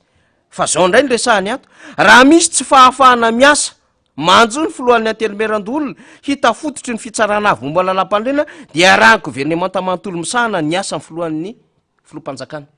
Ka ngaty hita fototra? ka izy malala zay zany le mila resahana le izy e raha-pirenena ny ety e ity ny nampiasain'le gouvernement ty article 46 42 ty de tsy maintsy miainga avany am'le filohan'ny antenemerandoolona le izy zany tsy maintsy afaka miteny hoe noho zao antony zao de tsy afaka manatanteraka an'le asa fa maninona izy inapita zany izy inapita izy zany raha ohatra zany ka hoe raisitsika amina resaka fahasalamana zany inapita misy incapacité fizika koa ve tao sa misy anton-javatra iny azavao am'ny voaka le izy e tao amin'ny anteny réunion izy natanjaka be natanjaka be c'est de fatany andraikitra ho raisiny assurer l'intérim c'est moi qui va assurer l'intérim izany no iantoka amin'ny fampandehanana ny raharaha kotapotapika eo ny hoe intérim zany de filompanjakana zany filompanjakana tsy mitovy le filompirenena zay ny antony ty hoe filompanjakana satria iassurer intérim le izy de io izy io malagasy voalohan'ny amboadidy nefa izy raha tsy mandrava hoe tsy amboadidy ary io a tsy miverina any aminao tsony ny sansanao efa ny ratenao le izy de anao ihany nanongana ny tenanao zay nge le problème e azosika antoka zany fa tsy naintsy nisy anton-javatra tao fa tsy hoe ora vitsivitsy raha ohatra manko ka nisy an'izay de tokony tamin'iny langaziny iny izy de niteniny aminy hoe tsy possible andray an'io ahako mety hoe tsy capable igerer an'le fanjakana na hoe mavesatra loatra le andraiky fa zao zany mifanaraka nyty rino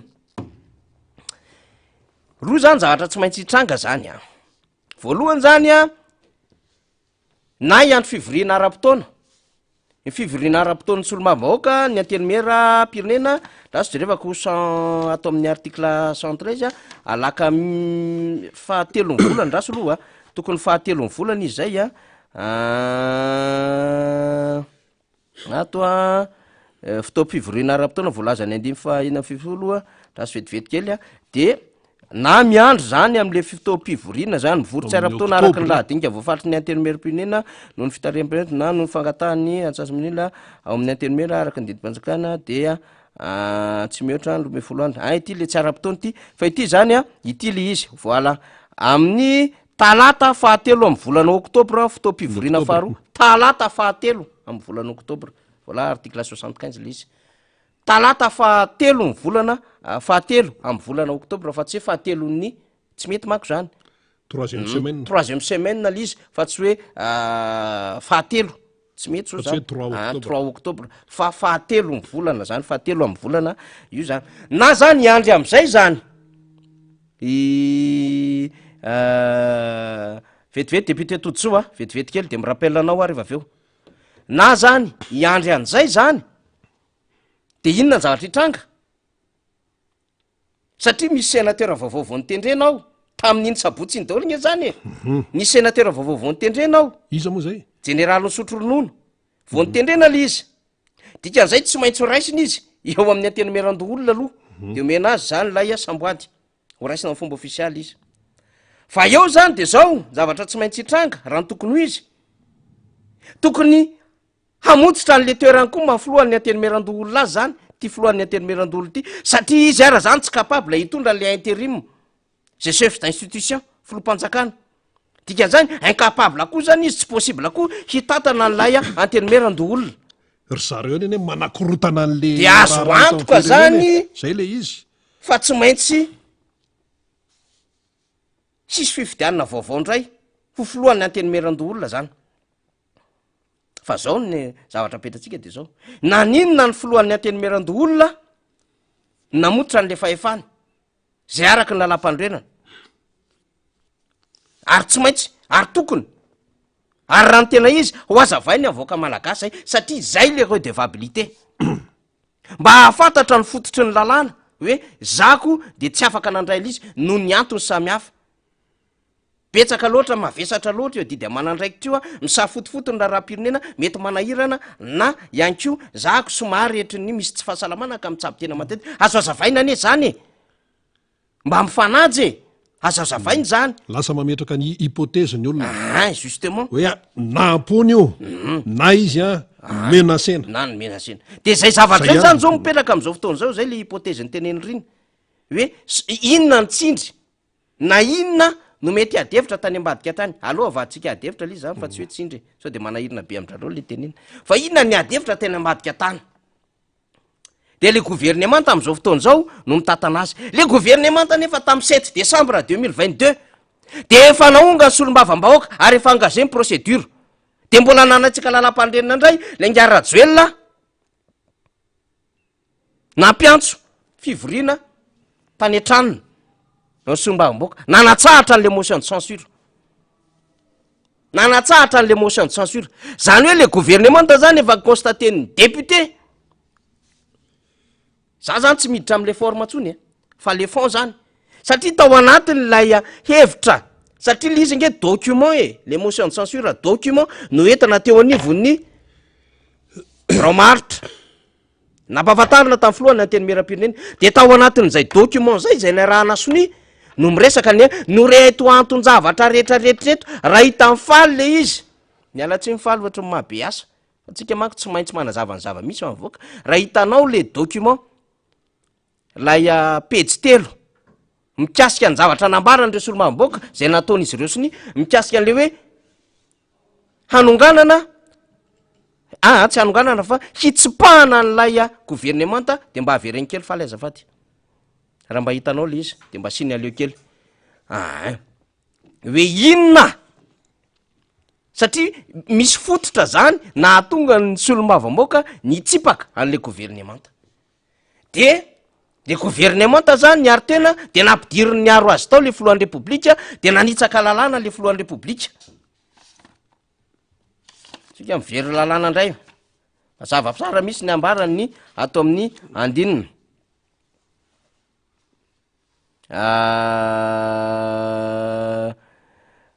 zay saiko vakiky mola izy teo fa andrasondray lo rehefa aveo de amboary kely zany fa ny filohan'ny repoblika dia mifandray amin'ny andiny fa efatra am'y 10 ny filohan'ny repoblika no mifandray amin'ny anteny mera amin'ny alalany ny afatra tsy azo edikevitra le président de la république communique avec le parlement par un message qui ne donne lieu à aucun débat zany hoe tao anatin'ny fivoriana ara-potoana ao anatin'ny fivoriana ara-potoana décembre zany no natsony lay solombavam-bahoaka tany an-tranony satria tranony ane ry amin'ny arena ivandre tsy cuseny resahatsika fa tany an-tranony tsy cuzen'ny RD ny resahatsika fa tany an-tranony anazy ioko natsony tany an-tranony tokony ho afatra zany no ataony de iny le tsainy namaly tamin'le fandara manokana za zany de tsy azoko ataony no mifandray an'le solombavam-bahoaka na miaraka amin'ny sakafo sasanango samihafa zany fa ity ao anatin'le action an'le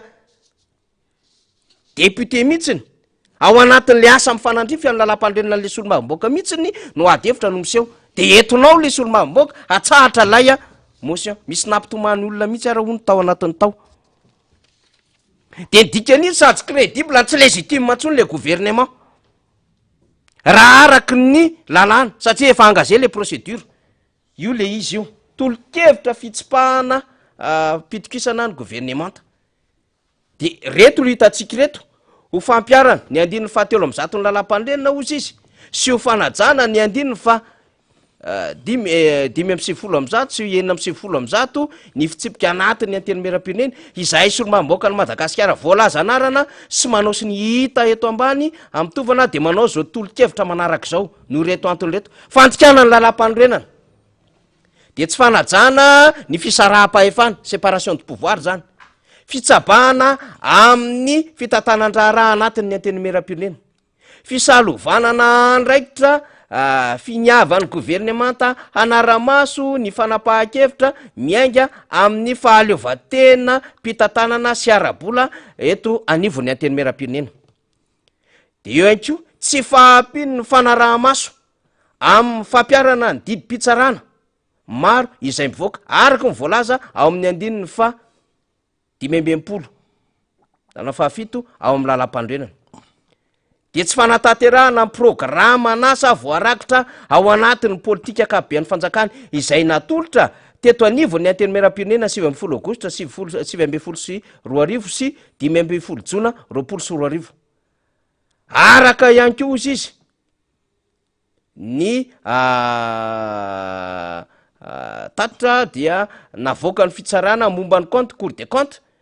voarakitra ao amin'ny loi de règlement 2019 hita ao ny tsy fahatrarana ny salanisa amin'ny fanatanterahana ny programmanasa sy ny tanjona napetraka satria 5 isan-jato-monja no tratra nandritra ny taona 2024 eo amin'ny lafo ny fitatanana hita fa maro ireo tsy fahombiazana eo amin'ny fitatanana raha-panjakana hitany tsombamboaka zany fa tsy mahomby izy le gouvernemanta raha tsy hitanisy afa-tsy ireto vitsivitsy ireto fivoana tsokosoko ny are-pirenena volamena vato sarobidy harenandramasina biby hazo sarobidy sy ny sisa firongatry ny kolikoly amin'ny sehatra rehetra vakitsika mihitsy lisy faly de le anankiray indray mbola misy raha io akisankely vetivety fotsiny fanjakan'ny gaboraraka tony fanjavonany volamena teo anivony ministeran'ny arena-kibony tany efa ny assuré ny intérim matao amin'ny ministère minina premier ministre aloha zava amitsika koa zay fitatanana tsy mazava sy tsy maripototra ireo orinasa-panjakana toy ny Airmad, Jirama, FCE, Farmalagasy, Madarail, SMMC, Secrena sy ny sisa eo amin'ny lafiny fandripahalemana sy filaminana mirongatra zay tsy izy tsy fandripahalemana andrenivohitra sy ambanivohitra fanafiana amin'ny tapedina sy fiparitahan'ny fitaovam-pedina mahely vaika fakana-kely ireo olona varira izay tsy hita fototra ary tsy ahitam-baolana hatramin'izao fiparitahan'ny zava-madomelona mahely vaika izay manimba ny taranaka malagasy halatra taova samy hafa vomaso fitaovam-pananahana tolapaty halatromby izay tsy misy fiatona fanolanana ny herisetra am'ireo olona marefo tsy fanajana ny zon'olombelona miendrika famonony ny mpitandro ny filaminana ankitsirano ireo olona ahihina maro tsy mbola nandalo fitsarana eo amin'ny sehatry ny toekarena fisiny ny ampimamba eo amin'ny fanondranana voly fanondrana toy ny lavanila sy ny letsi tsy fifehezana ny fisondrotry ny vidim-piainana tsy fisinyny famoronana asa tsy fisinyny finiavana hametraka tontolo malalaka sy ara-dalàna hahafahana mandrara sy miary araky ny tatitry ny cour de compte dia tsy misy tratra na iray aza ireo masotsivana tamin'ny programma mikasika ny angovo sy ny famokarana herinaratra tsy fahampiana sy tsy fanarenana ireo fotodrafitrasa fampandrosoana toy ny lalana seranana sekoly fatelo faly taratasy ireo toeram-pitsaboana trano fandraisam-bahiny kanja fanatanjahantena eo amin'ny sehatry ny tontolo iainana dia tsy fisiny ny politika mazava ho fiarovana ny zavaboary sy ho fanarenana ny tontolo iainana amin'ny akabeana eo amin'ny lafiny sosialy fidanga ny vidim-piainana indrindra ireo vokatra jifaina isan'andro PPN fitaran'ny tsy fahampitsakafo kere amin'ny faritra maro vokatry ny tsy fahombiazana ara-pitatanana ny atsimondrefana vatovava fitovinany andro ianosy atsimo atsinanana fiakarana tsy miato ny tampahatrana 81% araky ny tatitra navoaka ny banque mondiale Madagascar vue d'ensemble tamin'ny fahafito ny volana oktobra 2024 fahampitehany kolotsaina sy ny sotoavina tsy fahatomombana ny sehatry ny fitsaboana vidim-panafody fotodrafitrasa mpiasan'ny fahasalamana torak' zany any ko ny fikorosofahan'ny fanabiazana tsy fahampian'ny fotodrafitrasa sy fitaovam-panabiazana toy zany ko ny tsy fahampian'ireo mpampianatra mpanabe vita fiofanana dia mametraka fitsipahapitokisana ny gouvernemanta natao androany 7 Desambra 2024 sony solo-mavomoaka misy 500 fa niezana ny tazoma lay gouvernemanta de sezira tany amin'ny ACDDD ny solo-mavomoaka rehefa natao ny pitsipitso maro samihafa de ny lalovina ny ACC de misy apahana atao anatin'ny bureau permanent nandefa taratasy de hoe tsy manan-kery iny tsy ara-dalàna izy sinsisa fa raha ny tena izy zany reo fanazavana mivakitsika teo sady tsy légitime tsy crédible atsony le gouvernement de izy ireo no mitatana an'le fanjakana amin'izao fotoana izao izy ireo no mitatana fanjakana am'izao fotoana zao. Nisy olomamboaka 5 nefa ny constate zao amin'ny alalan'ny fitsipaham-pitokisana fa tsy mahefa-tsony le gouvernement fa nitazitazominy fitsarana avy momba ny lalam-panorena teo ary natahotra koa le ramsekely so ivadika fanonganam-panjakana ho azy le izy nefa andraikitsy ny solomamboaka araky ny voalaza ny lalam-panorena na piarin'ny solomamboaka de reny zava-misy. De io zany no mitatana andray am'izao fotoana zao collégialement an'ilay firenena. Nefa efa naongana, efa tsy crédible, efa tsy légitime atsony. Zany hoe tsy manana légitimité le gouvernement fa manao andetrezana hitatana an'le firenena. De mba azotsika vaoka tsara an-tsaina ve ny zava-misy am'izao fotoana zao zany. De zany le filohan'ny repoblika aloha efa nialy iny. Zay ny lalàna. Faharoa le filohan'ny antenimieran-dolona tokony andrain'le fanjakana rehefa nyteny mihitsiny tamina fahita lavitra tany la réunion teo amin'ny sehatresam-pirenena zany fa iza no andray an'ilay fitantanana vonjomaika an'ilay fanjakana zay tsisy zava-dehibe ozy izy fa fampandehanan-drarao natao mandritry ny 5 volana eo. De tsy hanasana andray zany no ny antony tsy fantatra fa tadiavintsika mivalina hoe inona mba aza avao mivoaka malagasy fa na raha tsy afaka nandray ianao am'le chef d'état par intérim ianao zany tsy afaka hitazona andraikitra ianao amin'ny mahafoloan'ny senanao. Mahitsy be tsika miteny an'izany de le gouvernement efa tsy naomby efa tsy tokony mipenaka teo tsony le gouvernement andray no mitatana fanjakana am'izao fotoana zao iada miarabanao fetako aiketo le gouvernement andray no mitatana am'izao fotoana zao le ministre anatin'le gouvernement efa be da be mahabe adevitra fa tsy tenenako zavatra hafa ary fantatra fa gouvernement be scandale indrindra ny gouvernement nanomboka tamin'ny taona 2014 de mitatana fanjakana amin'ny alalan'ny ACC. Tsy lalao zany vorona azy nadala le fanjakana am'izao fotoana zao. Mandrirotra zay tia nandrirotra eo. Raha tsy maty de mifohifohy volo. Lay androm-panjakana samy hafa eto amintsika eto. De mipetra-potsiny am'izao ve ny vahoaka malagasy, mitaza-potsiny ve ny intellectuel rehetra eo anatrehany tsy fanajana ny lalàna, tsy fankatoavana ny lalàna ary fanaovana tsinitsinina ny lalàna eto Madagasikara. De atraiza ny fifandraisan'le gouvernement lasa filoha-panjakana amindray am'izao fotoana zao mitatana fanjakana manoloana ny antenimieram-pirenena. Zay efa tsy nakatoy gouvernement io fa raha teo nge tokony nisy mifasafasy ny gouvernement sy ny député fa nanao manœuvre politique io le gouvernement de nampiasa ny olony vitsivitsy tao anatin'ny antenimieram-pirenena de tsy raikitra lay fasafasy zay tokony nametrahana fanontaniana. Tsy raikitra le izy. Nijanona teo amin'le rapport d'activité tokony misy débat. Verenantsika vakina indray ty. Isaky ny fiandohan'ny fivoriana ara-potoana voalohany no anoloran'ny gouvernement tamin'ny antenimieram-pirenena ny tatitra momba ny fanatanterahana ny fandaranasany. Zay le rapport d'activité.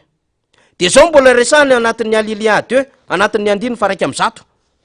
Araha nady hevitra mahakasika ny asan'ny gouvernement sy ny fanombanana amin'ny politika mpanjakana ny fanolorana. Vakiko amin'ny teny frantsay. En début, article 101, en début de chaque première session ordinaire, le gouvernement présente à l'Assemblée nationale un rapport d'exécution de son programme. La présentation sera suivie d'un débat. Kanefa tamin'ity tsisy débat. Fa matahotra le gouvernement. De tsy nisy anko le fifanatrehana hoe mbola isy ny fifanatrehana afahany miadevitra tsisy anefa le fifanatrehana nitsoka n'le antenimieram-pirenena de ahoana ny fieritreretiny reto solomavimoaka reto na ny antenimieram-pirenena mihitsy zay nanao ny asany refireny zavatra nytenen'izy ireo constaten'izy ireo momba ny gouvernement io nefa io gouvernement io no lasa mitatandra raha-panjakana amindray am'izao fotoana izao collégialement. Zay efa tsy légitime atsony, zany hoe tsy manana légitimité, tsy crédible atsony, raha tokony izy eo anatrehan'ny lalàna. Fa vao maika moa potehana ny lalàna, na mpanjakana zany tsy fanajana an'le lalàna tamin'le resaka séparation de pouvoir, le fitsabahan'ny filohan'ny république, izany de mitarika fanonganana an'le filohan'ny république. Satria tsy manana, zay nambarantsika eto amin'ny article 94, tsy afaka mifandray amin'ny solomam-boaka filohan'ny république, indrindra anatin'ny fotoam-pivoriana, fa tokony ao anatin'ny hafatra zany, tsy azo edikevitra. Zany nge zava-misy tsy zavatra mandeha am'izay laon'ny tsony eto Madagasikara. Ny ACC manao ny ataony, le filohan'ny république moa zany efa tsy eo iny, le filohan'ny antelomeran-doolona mavozy maka andraikitra ny amboadidy fa tsy hoe tsy ny amboadidy le antelomeram-pirenena efa miseho daholo zay tsisy eo rehetrarehetra amin'ny adevitra maro samihafa ary efa manomboka rava tsy kelikely le majorité nanana le bloky ngeza be teo resaka fotsiny reny hoe solomam-bahoaka raiky amby folo am'zato miaraka tamin'ny fanambarana iny nyantso an'ilay ramse irotsaka fa raha mibloky efa rava tsy kelikely io le gouvernemanta be scandale ary gouvernemanta efa nconstaten'ny député amin'ny mampanara-maso ny asany gouvernemanta solomam-bahoaka fa tsy mahavita ny andraikiny na ny cour des comptes ary rehefa nilaza ny fahitany momba an'le gouvernemanta de mbola mikiry biby any am'le gouvernemanta indray am'izao fotoana izao ny sotomin'izy ireo moramora tany am'le filohan'ny antelomeran-doolona arak'izay paipaikady manevra politika tany zany le raharaha de ny gouvernemanta no mitantana am'izao fotoana izao fa mbola azavaintsika ihany ko inona ny fanapahan-kevitra raisina am'izany collégial zany satria olona 30 ny ao ahoana ny fomba fandraisana fanapahan-kevitra am'izany fa tena ampisavorita javatra io satria zany président daholo zany sady présidente ny akamarony ao chef d'état tsisy raha manjary fa de miantso mihitsy tsika ny malagasy ny intellectuel fa zaho mbola azo iverena ny solombavam-boaka ny motion de censure raha ohatra ka afaka misaina ny solombavam-boaka mandinika tsara na inona resahan'ny ACC tsy azo iverenana ny motion de censure tany amina adevitra hafa tany amadikata ampiasao ny fahefana tsy teny zavatra betsaka iada fa mbola iresaka adevitra mahakasika anitsika fa ataotsika aloha zay fampidiran'izay ndao ara iada miaraba de fa ny miarabanao fa niry fa ny miaraba ny mpanaraka ny MBS rehetrarehetra sy ny radio mada de miaraba ny teknisiana rehetrarehetra ao mampita ny raha fandaharana tena nafany ty raha ty fa niry nafana ary de zao iarahantsika mahita zao fa nitodriko voalohany aloha zany de hoe marina mihitsy ny voalazanao teo hoe tsy légitime tsony le gouvernemanta io marina zany ary ny firenena ankehitriny de tena mandalo kiondalana lehibe satria mazava ho azy fa ny fialan'ny filoha Andrinirina Rajoelina teo amin'ny toerany aloha ny démissiony de iny ny rahantsika mahita iny ny lalam-panorenana de fantatritsika tsara fa milaza fa tokony ny filohan'ny antenimera-pirenena no mitondra ny tany sy ny fanjakana ny filohan'ny antenimera-pirenena tsy mbola nitoetra teo am'le toerana zany hoe tsy misy tsy normal mihitsy zany hoe olona tsy mipetraka teo amin'ny toerana de hoe démission ary tsy izy mihitsy zany hoe filohana androm-panjakana midongo zany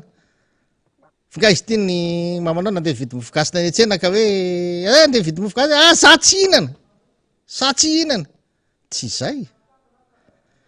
ny filohan'ny antenimera-pirenena rehefa tsy mahavita lay asa de mametra-pialana izy karamaina ivahoaka ianao eo amin'ny toerana io fa tsy indramina asa voafaritra ny lalam-panorenana ny asa ao ataonao eo ka rehefa tsy efanao le izy na inona antony ara-pahasalamana na antony ara-pahadalana de miala ianao satria tsy vitanao lay asa mametra-pialana ianao eo am'le asa rehefa mametra-pialana ianao am'le asa dia miala ianao zany de mametra-pialana ianao de mipetraka ny fialanao zany de mandray fanapahan-kevitra ny rehetrarehetra ary anatin'ny fanapahan-kevitra ny rehetrarehetra ny any azo ekena fa fialan'ny filohan'ny antenimera-pirenena de raha mirotsaka ofidina izy fa raha tsy mirotsaka ofidina izy tsy mifindra any amin'ny gouvernemanta zany no fahefana vetivety vavao maika faniry alefaso aloha fa tsika moa tsy maintsy zay any ny asa any amin'ny député Todsoa miantso atsika am'izao fotoana izao de ataoko kit main libre député Todsoa miarabanao de afaka miditra mivatana atao fandarina miara-manonja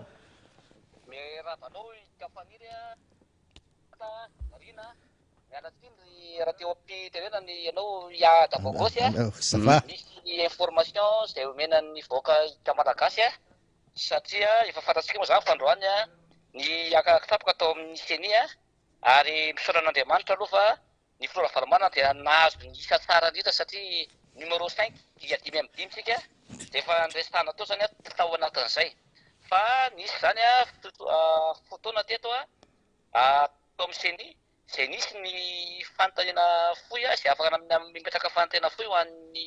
président ny ACC hoe ahoana io zavatra nataonareo fa tsy manaraka ny lalàna zay mbola nanekenareo any any ny Andra Joelina ho filoha ary indrindra fa tokony filohan'ny Sénat no hitantana ny tany sy ny firenena anatina lalam-pandrenana dia ina ny fanazavanao tao anatin'izay dia teo moa izy tsy maintsy nitsangana ny olakolana teo hoe raha ny tena izy ozy izy dia tsy tokony anazavany zany intsony izahay eto fa tsy azo ivalorana le izy dia moa fanontaniana no apetraka reo dia tsy maintsy mamaly dia nazavainy teo moa zany ny zavatra rehetra izay samy mamaky lalana daholo fa fanadiova-tena zany noho ny nataony tao fa tsy fantany angamba fa samy mahay mamaky lalam-pandrenana daholy ny vahoaka malagasy fa mazava no anatin'ny artikla 46 sy ny artikla 52 anatina lalam-pandrenana fa dia mazava fa raha ohatra miala ny filoham-pirenena raha ohatra izy hilatsaka ho filoham-pirenena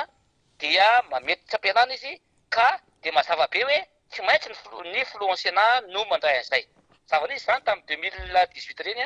ny président ny Sénat Andriamatoa Rivo Rakotovao no nitondra chef d'état par intérim raha nilatsaka filoham-pirenena ery Rajoana ary Mapianina ary voalaza ao anatin'ny lalàna fa raha ohatra nisy abandon de poste article 46 mazava be mihitsy raha ny président Sénat na nisy empêchement zany hoe naongana izy nitao amin'ny Sénat izay vo afaka miditra amin'ity lalàna izay natao ty zany ny ACC zay vao ny prime ministre sy ny gouvernement mandray collégial fa raha mitantana zany zany chef d'état par intérim zany tsy nisy anefa zany abandon de poste zany tsy nisy ny empêchement fa lettre de renonciation zany na hoe tasy zay nalefan'ny président ny Sénat dia tsy araky ny lalàna hoe tsy afaka ny anao an'io zay zany dia tsy araky ny lalàna mihitsy zany ao anatin'le izy fa mazava ny article 46 52 dia nanadio ny tena teo moa izy tsy hitan'izay ny tenenina ny tabataba ny olona dia tonga dia nitsangana nivoaka ny efitrano moa zany ny filoha Ravalomanana sy ny député team rehetra tao anatin'izany efitrano zay zany dia lasa ary nitehaka ny olona mioraka ny olona na hatramin'ny mpanao gazety ary dia nitehaka daholo tamin'izany fisika zay natao ny filoha Ravalomanana zany sy solombamoaka team rehetra zany sy ny akabetsahan'ny olona zany tao ivelany zay mbola tiana feny olona tao anatin'izay zany zany no natao dia mba hoe tsy mba tsikobokomba mireo tsika fa ny fifidianana dia tsy maintsy ho ataotsika fa tsy maintsy malina isika tsy maintsy mametraka fipetra mafy zany tsika na amin'ny CENI zany efa nambara tamin'ny filohan'ny CENI zany zay fipetra zay tokony hoe asa zay dia nambara koa zany teo anivon'ny filohan'ny ACC sy ny olona androany zay zany nisy zava-niseho androany ary nisy resaka mihitsy ary teo zay nazavainy lasalasa ny lasa sinany ny tenin'ny filohan'ny ACC hoe nisy mahazo resaka hoe nanao mihitsy ny filoham-pirenena zay mba hitazomana zay telany teo amin'ny fitondrana lasalasa zany ny teniny tao anatin'izy ary marina mihitsy zany le tsao zay nandeha hoe mety ataon'io zay telany io zany ho filoham-pirenena ka azo moa zany mazava be mihitsy ny lalam-pandrenana dia tsy sananao an'izay ry zareo fa tsy maintsy nialy izy io moa zany dia tsy maintsy manaraka ny lalana izy efa fandraisana ho an'ny vahoaka etapy voalohany aloha zay hoe nialy izy efa tsinitsinina tsony izy zao tao anatin'izay ary ny etapy manaraka zany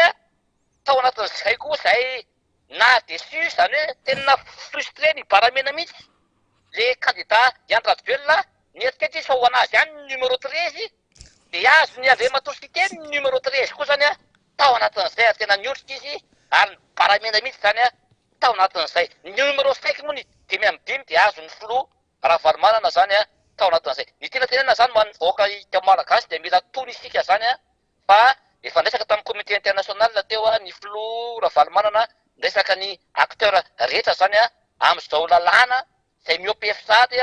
ataon'reto ACC sy ny fitondra ampanjakany reto dia zay ny zavatra tsy maintsy teneninasika zany a ao anatin'ity a miara-manonzy ity a satria mangarara trano tsy maintsy tenenina zany a fa de vao vita ny akitsapaka vao nanazava tapitra akory ny tenin'ny filohan'ny ACC a nanazava ny lalàna raparena zay tokony ho arahana zay fanontaniana zay napetraka taminy a fanontaniana tsy mahafa-po a fanontenany amin'ny tsy tokony izy a tonga de nivoaka ny efitrano ny filoana varimarina sy solombaboaka ty masany a tao anatin'izay a rehetra zay. Makasitraka Andriamato Solombamoaka tamin'ny fidiranao mivatana teto amin'ny fandaratsika de vaovao lehibe tokoa zay de akasitrana makahery anareo a mbola maromaro moa ny zavatra atrehanareo mihitsika fa tsy maintsy mbola hivoatra ny raharaha fa de feno fankasitrana Andriamato Solombamoaka. Mankasitraka tompoko a dia maniry soa ny voaka malagasy rehetra manaraka ny miara-manonja de mankahery anareo mpisehatra ao anatin'izany miara-manonja zany fa tena BPN nareo ary be mpijery misy a eraky ny tanàna na ny asa tany efatra de meno anareo daholo a dia mankahery tompoko. Eny ary. Ya, Solombamoaka atsika any anatin'ny asa rehetrarehetra any ary miezaka mizara ny vaovao amintsika zany de zay lizy ada tsika inga hoa miady hevitra mazava tsara ato hoe ambaratsika mihitsy ny lalàna ato fa le président Sénat zany aloha zany de tena navozona andray andraikitra azavao hoe inona ny antony inona zao manevra politika rehetrarehetra ao azavao dikan'izao ary gouvernement sady tsy crédible tsy légitime no mitatana an'le firenena. Donc zany raisitsika zany hoe tany tsisy fanjakana zany raha am'izay endrin'izay aloha zany iada daoary. Ya misaotranao député Todsoa tsy nanapaka ianao fa nanohy ny fandarana ny fanazavana no entina zany raha ny tena marina fa ny amafisiko fotsiny de zao antony iray de iray ihany no ahafahan'ny fahefana miala eo amin'ny filohan'ny Sénat miapita makany amin'ny gouvernement dia ny hoe raha mirotsaka ho fidina ilay lehibean'ny Sénat fa raha ohatra le lehibean'ny Sénat mametra-pialana de misolo lehibean'ny Sénat hafa de le solo lehibean'ny Sénat hafa indray a no mitondra ny tanitsy ny fanjakana raha sanatriny ny vava lavo lay lehibean'ny Sénat na marary lay lehibean'ny Sénat na tratra ny tsy fahasalamana ao amin'ny saina le lehibean'ny Sénat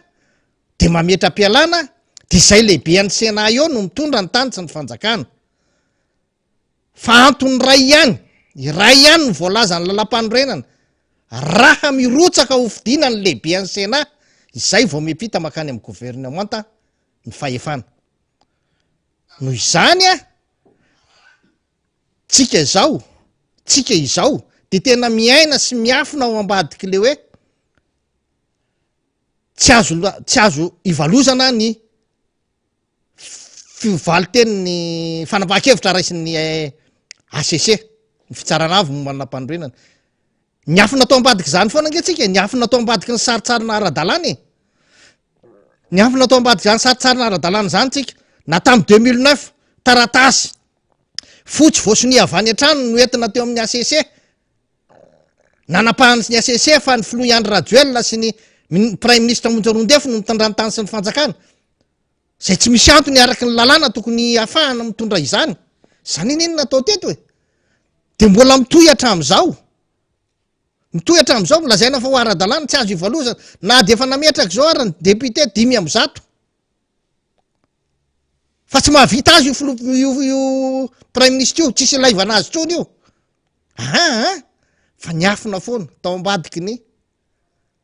valiteniny ACC tsy azo ivalozana tsika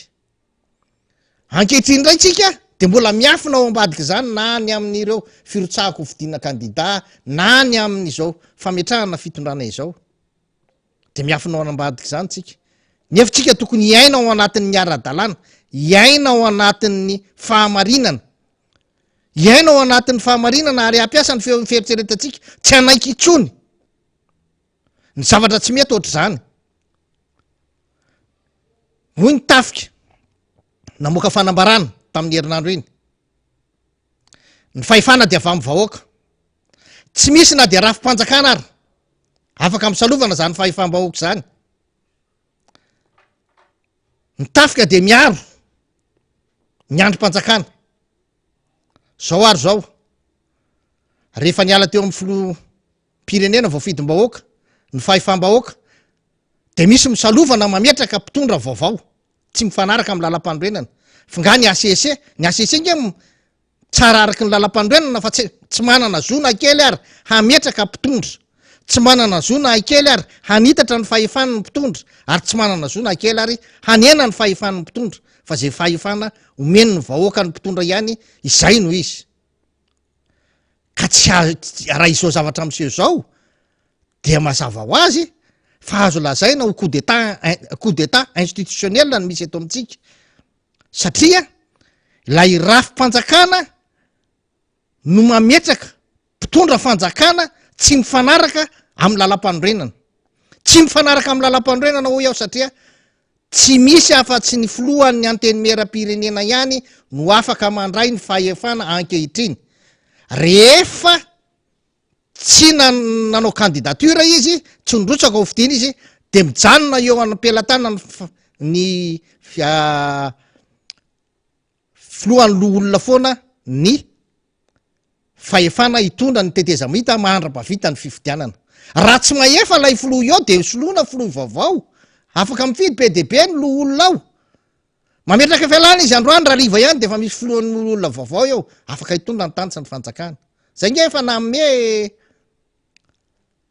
fampahafantarana an'izany efa 3 volana lasa teto am'ty fandarana miara-manontsy ty, nampahafantatry zay fa hanendry ny ny filohan'ny Sénat ao, hametraka membrany Sénat an'Andriamatoa Général Ravalomana an'Andriamatoa Iandry Rajoelina, zay azo lazaina aloha zao fa azo lazaina tara atao tsy tara, satria zay dia nanany milaza tam'izany fa io no apetraka ho filohan'ny Sénat, tafiditra ao izy io ankehitriny. Rehefa tsy mahavita rangaty le président Sénat am'izao, aza ve le idonko toerana eo fotsiny olona aloha karama io isa tsy agoatra ihany karama aloha amin'io asory ao izy nareo nga nareo lo olona rehetrarehetra reo tsy afaka mifidy filoha vaovao, asory amin'ny toerana izy, sy avy mametra-pialana izy efa hidy fa tsy avela midonko toerana fotsiny eo, sady midongo tsy mety andray fahefana fa nga izy ty nampamafatranonao ao trano ara nga no midongo tsy mety miborosy-trano roanao haiko nisy hoe makapamafatrano anao de za tsy mahaborosy-trano, tsy haiko miborosy-trano, mpanampy ao trano nakananao tsy hainao na miborosy-trano, rehefa tsy hainao raha io aso io miela ianao miala fotsiny ingenao fa za midongo toerana eo fa mibana ny efa tsy hanao tokony anao, miala ianao eo mifidiana filoha vaovao ny Sénat de raiso ny fahefana, satria zay ny voalaza ny lalàna ny filohan'ny Sénat no mitondra ny tany sy ny fanjakana ao anatin'io tetezamita mandritra ny fifidianana io. Dikan'izany tsy afaka miampita any amin'ny gouvernemanta mihitsy na inona na ho ataotsika ny fahefana mitondra ny tany sy ny fanjakana, satria tsy nrotsaka ho fidiana lay président Sénat, tsy misy afa-tsy zay ihany ny antony, zay ihany ny antony, na mametra-pialana ary filohan'ny Sénat io tsy mifindra any amin'ny gouvernemanta zany ny fahefana, vakio tsara ny lalam-pandrenana, raha mirotsaka ho fidiana ny filohan'ny Sénat zay vao mitondra ny gouvernemanta amin'ny miara-mitantana an'io. Ka noho izany raha ohatra tena tsy hainao Andriamatoa filohan'ny ACC no mamaky an'izy de atsovy zay amaky azy eo anam-pianao, atsovy zay anazava azy aminao fa manahirana be le fa makinao teny raha izany, tena manahirana be le fa makinao teny raha izany, fa aminay io de tsy mety, aminay raha mametraka an'io gouvernemanta io miara-mitantana io nareo de fanonganam-panjakana tanteraka zany tetezamita, feno tanteraka nge ny mahafanomana-panjakana azy ilay olona efa nilaviny ny solombavam-bahoaka no mitantana ny fanjakana, ilay olona tsy voatondra ny lalàna ho tonga amin'ilay toerana no tonga amin'ilay toerana, zany no atao fiongana-panjakana, satria niongana le fanjakana tena tokony hipetraka eo amin'ilay toerana. Manahirana io zavatra io ary za mitodika aminareo candidat, nareo candidat aloha voalohany indrindra raha mandeha amin'io raha io ny zavatra io de anisan'ny tompon'andraikitra feno anareo am'izay tsy fahombiazan'ny firenena rehetrarehetra eo, satria nareo mikosony manamarina an'izao tsy fanarahan-dalàna zao, ary miasa sy manao fifidianana ao anatin'ny tsy fanarahan-dalàna miaraka aminy nareo raha mitoy am'izao. Azadiny fa io prime ministre io de efa prime ministre filoham-pirenena 3 no lalovany io raha ohatra io mbola mitoetra eo 3, efa prime ministre io tamin'ny androny Hery Rajaonarimampianina, mbola io prime ministre tamin'ny androny Andriamatoa Iandry Nirina Rajoelina, ary ny dépassény mihitsy ny mandat ny Andry Nirina Rajoelina Andry Nirina Rajoelina efa niala izy mbola eo. Ary nizaniza filoham-pirenena lany eo, nizaniza filoham-pirenena lany eo, de mbola io no prime ministre satria voalaza fa ny Maronisa ao amin'ny antenimieram-pirenena ny nanolotra azy. Zay Maronisa amin'ny antenimieram-pirenena tsy manana azon-damosina fa baikony Andriamatoa Andry Nirina Rajoelina. Baikony Andriamatoa Andry Nirina Rajoelina. Nanandray fahankevitra aza hoe tsy lasa tony ty prime ministre ty. Vontsero amin'ny Andry Nirina Rajoelina tsy fantatro zay nanampy azy ny trirona tao. Tonga de nilefitra. Ohatra ny vary sosoa ny tapohany rano. Ka tsy azo inona ankehitriny fa raha misy filoham-pirenena lany eo. De tsy anaiky ny tenin'ny Andriamatoa Andry Nirina Rajoelina ny solombavambahoaka. Maronisa ao amin'ny fitondrana. Zay manolotra ny prime ministre. Satria ireo député Maronisa reo tsy afaka miala amin'io ligne directive ny ny vovonana IRD zay nanendry azy io. Noho zany azo antoka tsara fa io ihany ny prime ministre eo nizaniza filoham-pirenena lany eo. Ka vavaka so misy io anareo zay candidat mirotsaka mieritseritsy no lany eo. Satria ny raha ianareo ndraiky io ny lasa mandika lalàna rehefa lasa filoham-pirenena eo. Na izao nareo de efa tsy anaiky ny fandikan-dalàna. Ny fanekenareo ny tsy fanarahan-dalàna androany am'izao fotoan'izao ipetrahan'io prime ministre eo.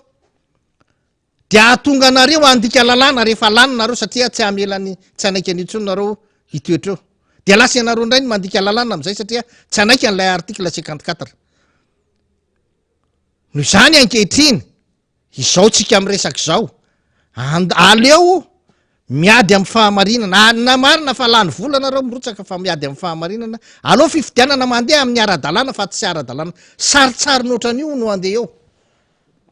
Aleo fifidianana mandeha amin'ny ara-dalàna tena mandeha araky ny lalam-pandroenana. Tena manahirana be le zavatra misy ankehitriny teneniko anareo zany. Fataro tsara fa azo lazaina tsara ne ny mandahan'ny filohan'ny repoblika. Ny mandahan'ny filohan'ny repoblika de amin'ny 19 janvier no tapitra. Ny fametram-pialana ara-dalàna tokony ho ataony dia ny 19 zao. Fa rehefa natao 9 zay izy niterenana nalan'izay tam'izay izy dia voatery ny ala zay no atao fionganana. Ny atao hoe miongana eo amin'ny fitondrana ianao rehefa ohatra ka tsy tapitra ny mandat tokony hitondranao anefa ianao efa voatery nametram-pialana. Voatery na fomba inona voatery nametram-pialana ianao tsy tapitra ny mandahanao. Nanjoan'ny Flora Valmanana zany tamin'ny 2009 tsy tapitra ny mandat amin'ny fanono fanerena maro samihafa nametram-pialana izy. Ity koa ny filoha Andry Rajoelina tokony amin'ny 19 septambra zao no tapitra ny mandahany araky ny lalam-pandroenana. De hozy izy nyseny hoe nampandrosoanay kely 10 andro de nakatahanay ny hevitry ny ACC de navoaka ny gouvernemanta le daty. Institution anankitelo no namoaka an'izany coup d'état institutionnel zany. Rehefa niena ny mandahanao de niongana ny anaranao na inona antony na inona. Ka hoana ny ilazantsika fa ankehitriny fa tsy misy zany fanonganam-panjakana ataona androm-panjakana zany aiza amin'ny fijoroan'ny miaramila mialo izany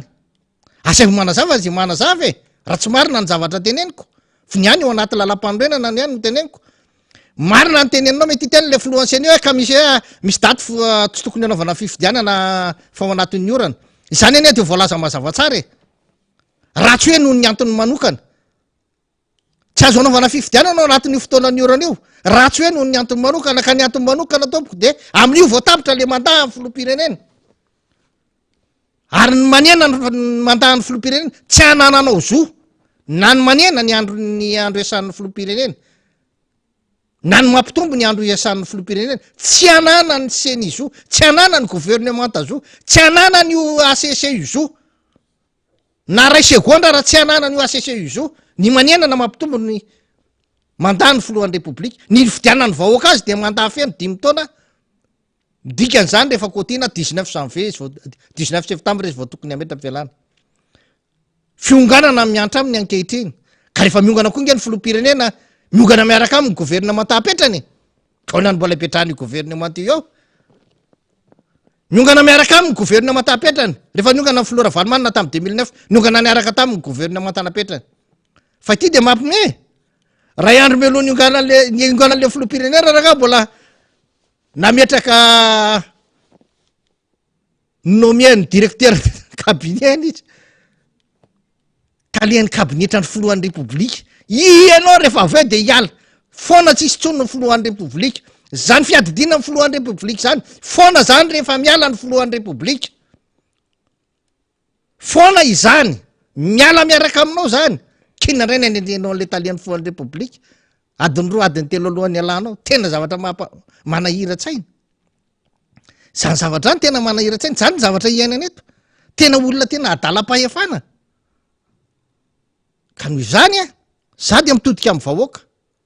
atraizany fotoana ahafahantsika anaiky an'izao tondra faisantsika nanomboka hatramin'ny 2009 ka hatramin'ny androany taony fampanantenana maro sy velo rano any tsy ratsy fa ny fanatanterahana azy ny tsy nisy de hatramin'ny rovina ny aretantsika an'izao de ny olona efa nyteneniny reo solombavam-bahoaka nany azy ny teny hoe 5% miteny hoe ty prime ministre natolotra ity de efa tsy lasa tsony mihitsy no ireto antony reto de mbola io any no voatazony ao traitratratho raharaty fani raharaty ka tsika ndray tsy manaiky lembenany zany eo anatrehan'ny lalàna ahoana moa ny olona efa tsy crédible tsy légitime raha ny tena fototry ny adevitry motion de censure no mbola avelona izy 30 zany ny filoam-panjakana andraikitry 30 zany ny aritatany eto ministera tatan'le olona raha tsy mandeha amy zelona de inona ny eritreretinao am'le firenena andeha amy zelona misy zavatra be tabe tsy mirindra tsy milamina ao nisy tao anatin'ny 10 taona tena tsy nisy ty tena tsy nisy ty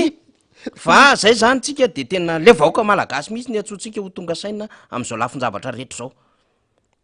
aza matatahoadrantro zay nga natahoatra mijoro miresaka eto hoe fa maninonareo no matahoatra ihany ko aza matahoatra amin'no fotsiny ihany marika 536 zay koa ny atsotsika amy manam-pahaizana rehetra mba miteneny anareo amy lafin-javatra maro tokony resahana fa tena fantsahan-dalàna be mepapana mihitsy zao zava-misy zao ary tena mazava mihitsy moa ny député toditsoa teo ny teny hoe tena napetraka amin'ny fanontaniana fa niodikodina tao le filohan'ny ACC mbola nitady fiarovatena zay le action tadiavintsika hoe tsy mitsitsy miatrika fa tsy hanaovana cinéma sy hanaovana tena hoe fampitahorana lavito le malagasy mialatsiny e tsika aloha tsy ao anatin'zany ampitatahorin' zany tsy izay zany fantatray marina resahana eto ary mifototra amy lalàna zay ny zavatra resahana eto da de manoy any tenin'ny ada teo hoe misy manam-pahaizany eto misy vahoaka eto misy mpitandro ny filaminana eto misy ray aman-drem-piangonana eto hoe apetrao tsara amy tany ny tongotra ahoana ny zavatra tokony ataotsika hatraminy oviana no anaiky fanitsahan-dalàna rehefa misy fotoana de ho avoakana eto amitsika eto ny momba n'zany naturalisation zany ny fahazona décret ny cérémonie atao am'zany any frantsa na mandamina kely azy zay tsy tratrandroany le izy fa ho alefatsika le izy fa miantso ny rehetra mihitsy zany indrindrandrindra nareo solombavam-bahoaka aloha zao efa mahita zavatra fahafa numéro 3 ho a le président amperinasy tamy 2018 fa tsy lany izy tam'le numéro 3 zao le numéro 3 am'zao le folony tatana teo efa zany efa vitany efa tsy mandeha am'zay loany zany vadika WCRC le vadika tena hoe ozy izy le fijavo azy de ahoana ry se vadika W le ve vadika WRC le ve ozy izy tsy natao-pambiaza zany ary efa tantara 2018 laharana tsy mitondra vitany zany tsy tava veriny atsony tsy mitondra vitany zany fa io moa zany zandrzareo ampifanifanindrofinanle fanantenana fitiavana le izy aza mampime resahantsika fotsiny le izy laharana fahatelo le filoha amperinasa tam'zany fotoany zany ny tatana ny rotsaka fatatsika firy nisan-jato azony de io zany zao le azon'le olona am'zao fotoa zao planin'Andriamanitra io de io zany tena disevitra be izy ry faniry zao ny tenenko am'fany vao nanomboka ny jeu des îles nirere mihitsy le sénateur alina tao amin'ny télé tao hoe tanteraka ny jeu des îles tena vao nanomboka ny jeu des îles Andriamatoa sénateur fera-paratelo ambe folo ny azo ny Madagasikara vao nanokatra ny jeu des îles nareo fera-paratelo ambe folo ny azo ny Madagasikara tena tianareo io telo ambe folo io tena tianareo io telo ambe folo za de miteny anareo an'izany nandrotsaka candidature nareo ny zoma vendredi 13 nareo fa telo ambe folo nametraka tena vendredi 13 tianareo mihitsy telo ambe folo fa za miteny aminareo fa nasoron'Andriamanitra taminareo mihitsy le izy tena nasoron'Andriamanitra taminareo le nomeny ny Andriamatoa Sitely zao zao Andriamatoa Sitely rehefa fifidianana fanily de ozy tsika tsy miala amin'ny 13 soniavo le ria farany ambany ary sahiran-tsaina be zany kely nieritreritra lisitra tena za tena ohatrany nahasosotra anany za manko zany misy zavatra tena mampalahelo ana be deaibe am'le faty olona iny de hatramo zao tena tsy afako anaty de lasa ohatrany allergique le mpanaraka mba heritrereto iada tsika nitabataba misy teto tsy mba manao fiaraha-mio renao tsy mitety an'le tokatrano amin'ny fomba malagasy nge ny olona misy fahoriana vangina ny tranony fa le filoam-pirenena efiala izy nasainy nanantona azy indray le olona ho vangina izy ny tokony mananta zany hoa zavatra ahoana ary zany fisainanareo zany o ramsea sarotra be ve ny nanantona an'ireo olona ireo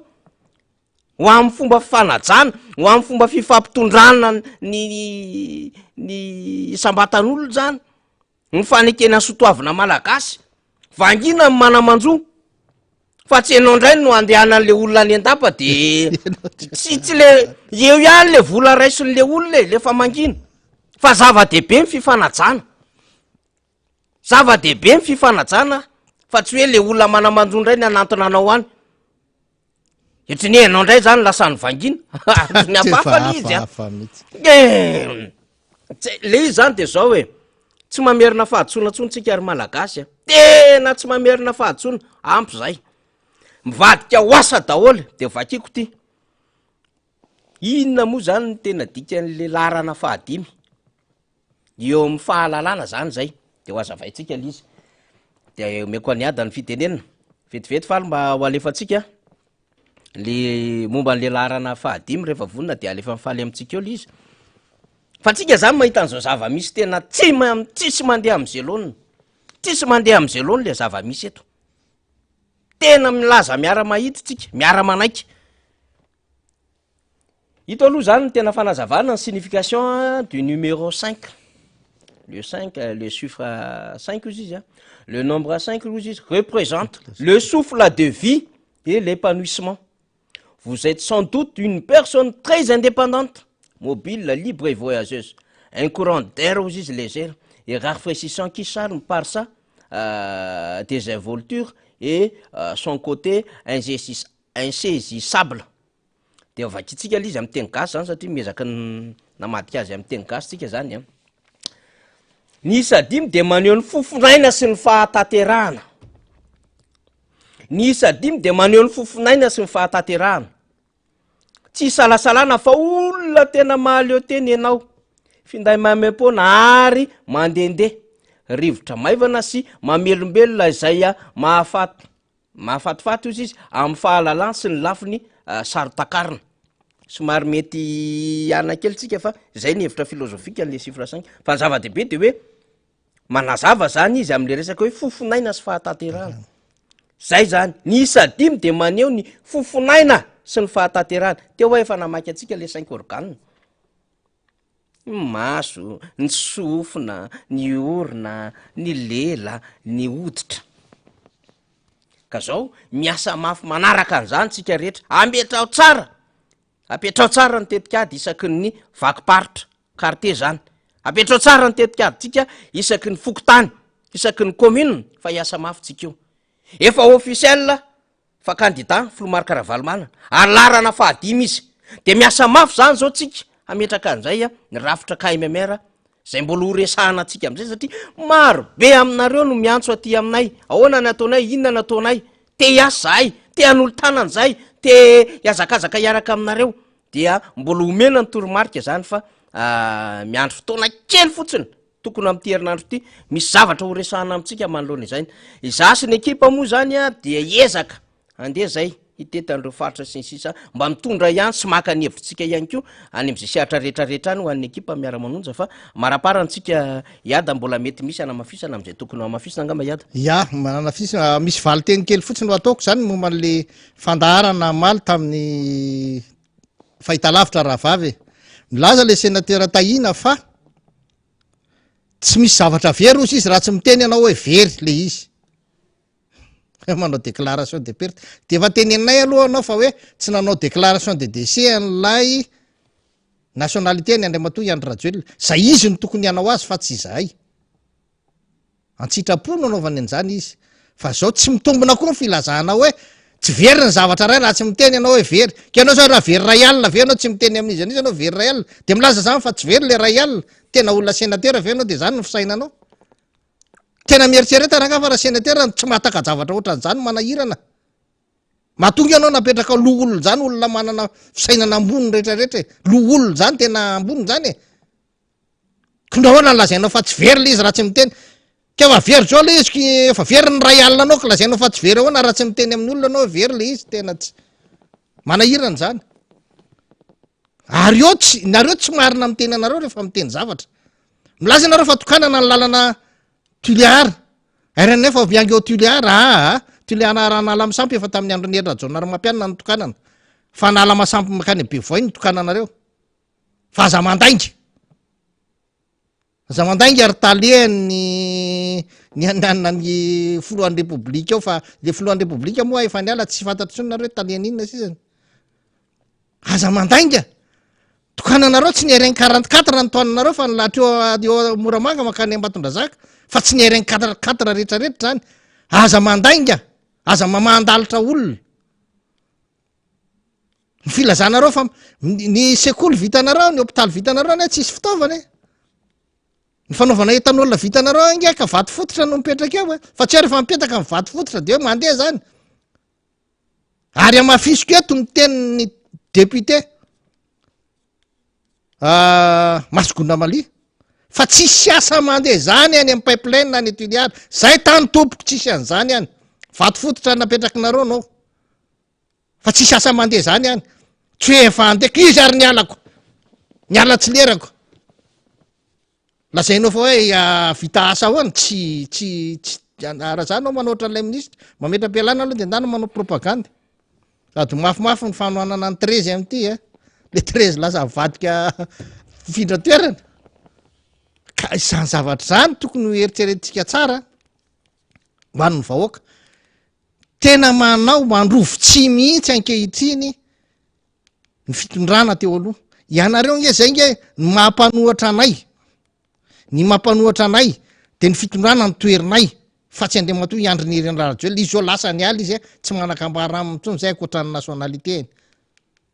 satria eo amin'ny resaka amin'ny fitondrana ary tsy izy no mena itsiny fa ny fitondram-panjakana miasa zay mamela azy rotsaka izy manao zay ty hafa ataony izy ahatonga azy ho candidat tsy manana olana amin'ny Andriamatoa Andry Rajoelina zay am'izany manao zay fomba rehetra izy ahatonga azy ho candidat tsy manana olana aminy zay ny am'izany fa ny fitondram-panjakana no anananay olana manaiky izany manaiky ny tsy ara-dalàna eto amin'ny tany tsy ny fanjakana zay no anoeranay tsy mety ataon'ny fitondra fanjakana nge ny toerinay ka ny mpitondra fanjakana manao tsy mety io tsika foninay io manao tsy mety ny ACC teneninay manao tsy mety ny CENI ary zany ny tsy hanohanany FLN na candidat satria rehefa manohana candidat manko ny ianao de misy an'le article 208 ao am'le lalàna amin'ny fihemomban'ny élection sy ny référendum raha tsy diso ako 2018-08 izy zay milaza fa disqualifié lay candidat raha ohatra ka manaratsendrika ny rafitra misy eo raha manaratsendrika ny rafitra CENI izy zany na manaratsendrika nreo rafim-pitsarana izy zany na ny rafim-pitondrana misy de afaka disqualifiena fa izay nge tsy afaka disqualifienao mpanohitra ny mpanohitra mandat constitutionnel mazava ny lalam-panorenana ny manome mandat ny mpanohitra hoe nanomboka tamy 19 janvier 2019 ka hatramy 19 janvier 2024 zay ny mandat ny mpanohitra ny fitondram-panjakany ty mijoro ara-dalàna am'izany ny groupe panorama mbola tsy ravatra amin'ny androany ao anatiny zay manana candidat mpiaino candidat fa zay tsy manohana an'lay candidat ny antony de satria ilay candidat tsy afaka miteny raha ohatra ka misy endrika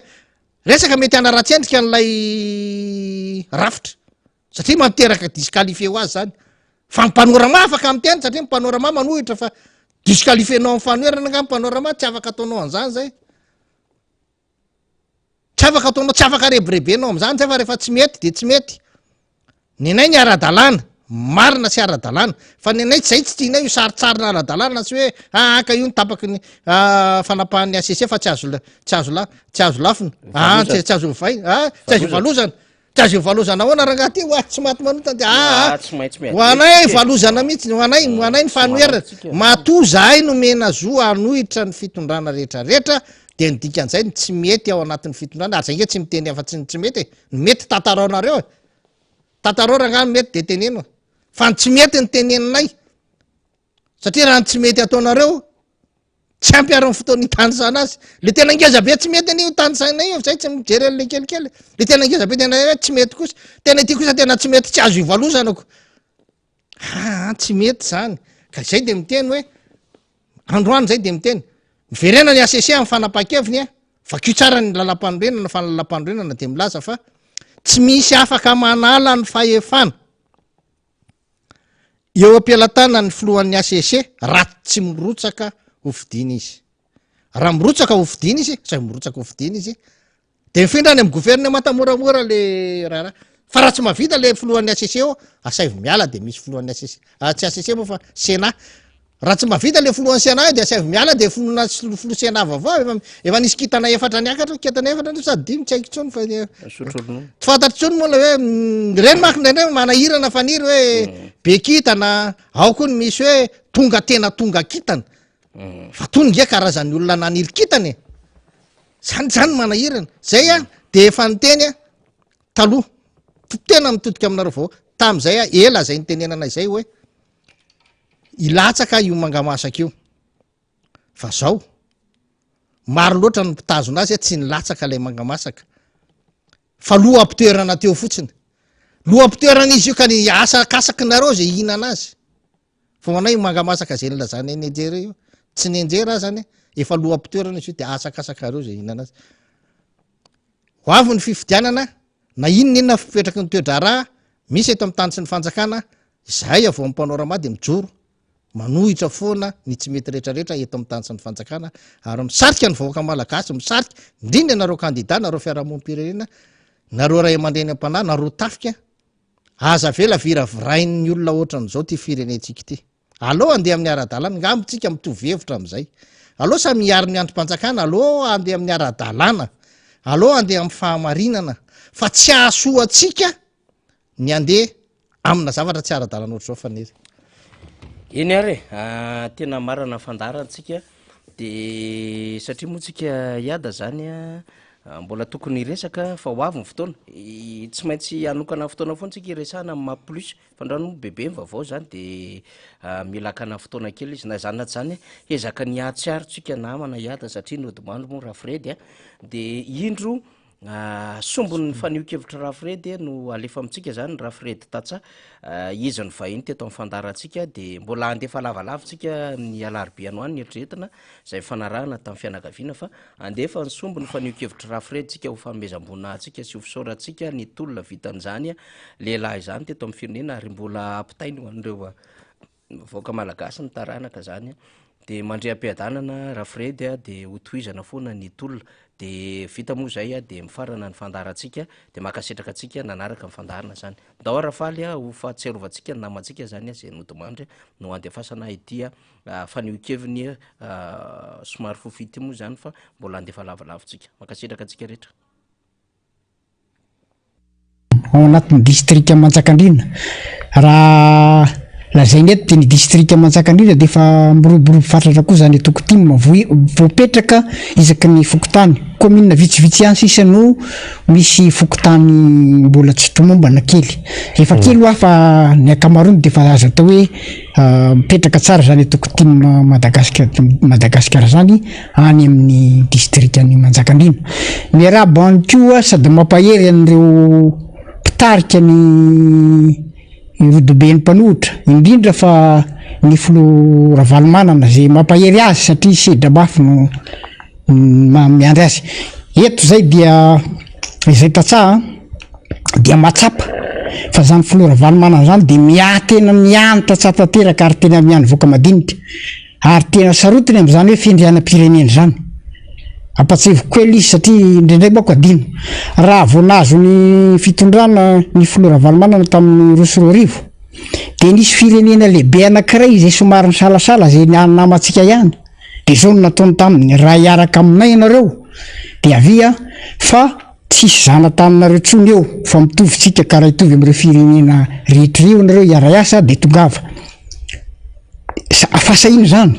ary tena manaiky mihitsy tsy manaiky mihitsy hoe ho ambanin'ny firenena hafa fa manany findriana ny Madagasikara mbola nisy koa fasahirana narabarika eto amin'ny firenena i filo Ravalomanana miteny hoe tonga amin'ny porony vary avinareo mpandraraha fa tsy azonareo atao mihoatra zao tsy tadidiko tsara moa fa ny vidin'ny vary io reo sahirana vahoaka sahiran'ireo tsy anareo tanareo de ny azoazy teo moa ny mpandraraha de avy ihany nanaraky le toromarika nisy koa fotoana nisiny saika ampiakatra ny vidina solika reo mpandraraha amin'ny solika de niteny izy azakarinareo samy mpandraraha tsika misy tombony anareo fa rehefa tsy anao nareo vitako de lefitra ihany moa reo mpandraraha reo fa nanaraka an'le baikony filo Ravalomanana rehefa miodiodindray ny aretina de niteny izy idio sisy dranomasina io fa sisy tany io fa tsy vidy ran'olona ray akory sika raha misy tratrany eo de sy miazo azy teo moa fanjakana kanjo nanaraka azy na ihany farany zao dia niantso izy ny sininy fitoeran-doham-pirenena zay efa ny Europeana moa nanamafy zany de niantso izy de nitatsaha koa de mila ny tanteraka ary tena manohona niantso ny filo Ravalomanana satria ny antony any amin'ny tatsaha misy ny tena fahasahiranana am'izao any amin'ny tatsaha misy ny tena nisy ny tena fanarotam-pahefana fangalarana vato tsy fatapatatra tso zay fomba nazahoana azy fanambakana vahoaka famitahana mba azahoana fahefana zavatra mazava be fa reo mpitondra ankehitriny misy eto reo natany amin'ny tetezamintana zao de efa fantatra tsara mihitsy zareo reo fa zany maka fahefana zany na kery na mifitapitaka na milaingalainga na mialatra de hainy zany fa mitondra mampandroso am'ty firenena ty totrany tsy hainy ka ijery zay hoe iteny zay hoe alohan'ny itenenan'le paikadiny am'le fitoeran-doham-pirenena de iteny ny hevitra izy am'le fitoeran-doham-pirenena izay dia hoy zahay hoe tsy ny lalam-pifidianana ihany angamba no asina fantsina fa reo rantsa mangaika anseny reo mpikarakara reo ACC reo fingan'ny lisy mpifidianana de zavaketo mifaingany miainga lisy fifidianana zany amin'ny fokotany de miakatra kely de midina indray de ny farany le avy any amin'ny seny iny farany tsy afaka manitsony le président pokotany ao zany nefa maty ao nefa nifindra-toerana ao koa tsy fantafantam-pivina satria ny antony misy olona ao tany aminareo zao nahitana an'izany tsy manana za moa tety faritra be da be misy olona ao tsy manana kara-pifidianana nefa voasoratra ao misy olona ao tsy voasoratra ao nefa manana kara-pifidianana zany rehetra zany de magagadolo hoe ahoana lefa maty mbola sorata misy zavatra hitako ty misy le asa zay filazany reny le seni amin'ny commune reny miteto faritra be da be ao de nijereko dolo le fomba nangalara rehetra asa inona filazan'izy reny fa ireny no manindry ny délégué-na candidat ray de fantatra zany fa ny vady ny zana ny fianakaviana no mitety ny commune io manao candidat-na manao déléguéna candidara hita zany hoe tena tsy milamina ahoana daholo ny andaminana zany rehetrarehetra zany ny fahantrana ty de fa tsy haitsony tena tafalatsaka lalina le firenena ahoana ny fomba ietrehantsika an'izany sy ahafahana mametraka mazava ny solidalana ialana amin'ity fahantrano ty raha aminay tsotra be ny adinay ze olona ze nampitondra natarika ze zavatra rehetra nitariky nitondra nyty firenetimo am'izao fahantrano zao de tokony tsy ho averiny eo tsony ary raha misy olona mbola milaza fa merci président faly izy am'izao fahatram-bahoaka zao satria tsisy ny apiditra an'izao fahatram-bahoaka zao a raha tsy ny ireo mpitondra ireo sy ny tetezany hita lavarenina tony ka resaka ndray tsika le zavatra ho ataony ohatra mbampime kely aly zao aloha ime satria miteny izy hoe hikarakara hono zany tatsà zany amin'ny ady amin'ny tsy fanjari-tsakafo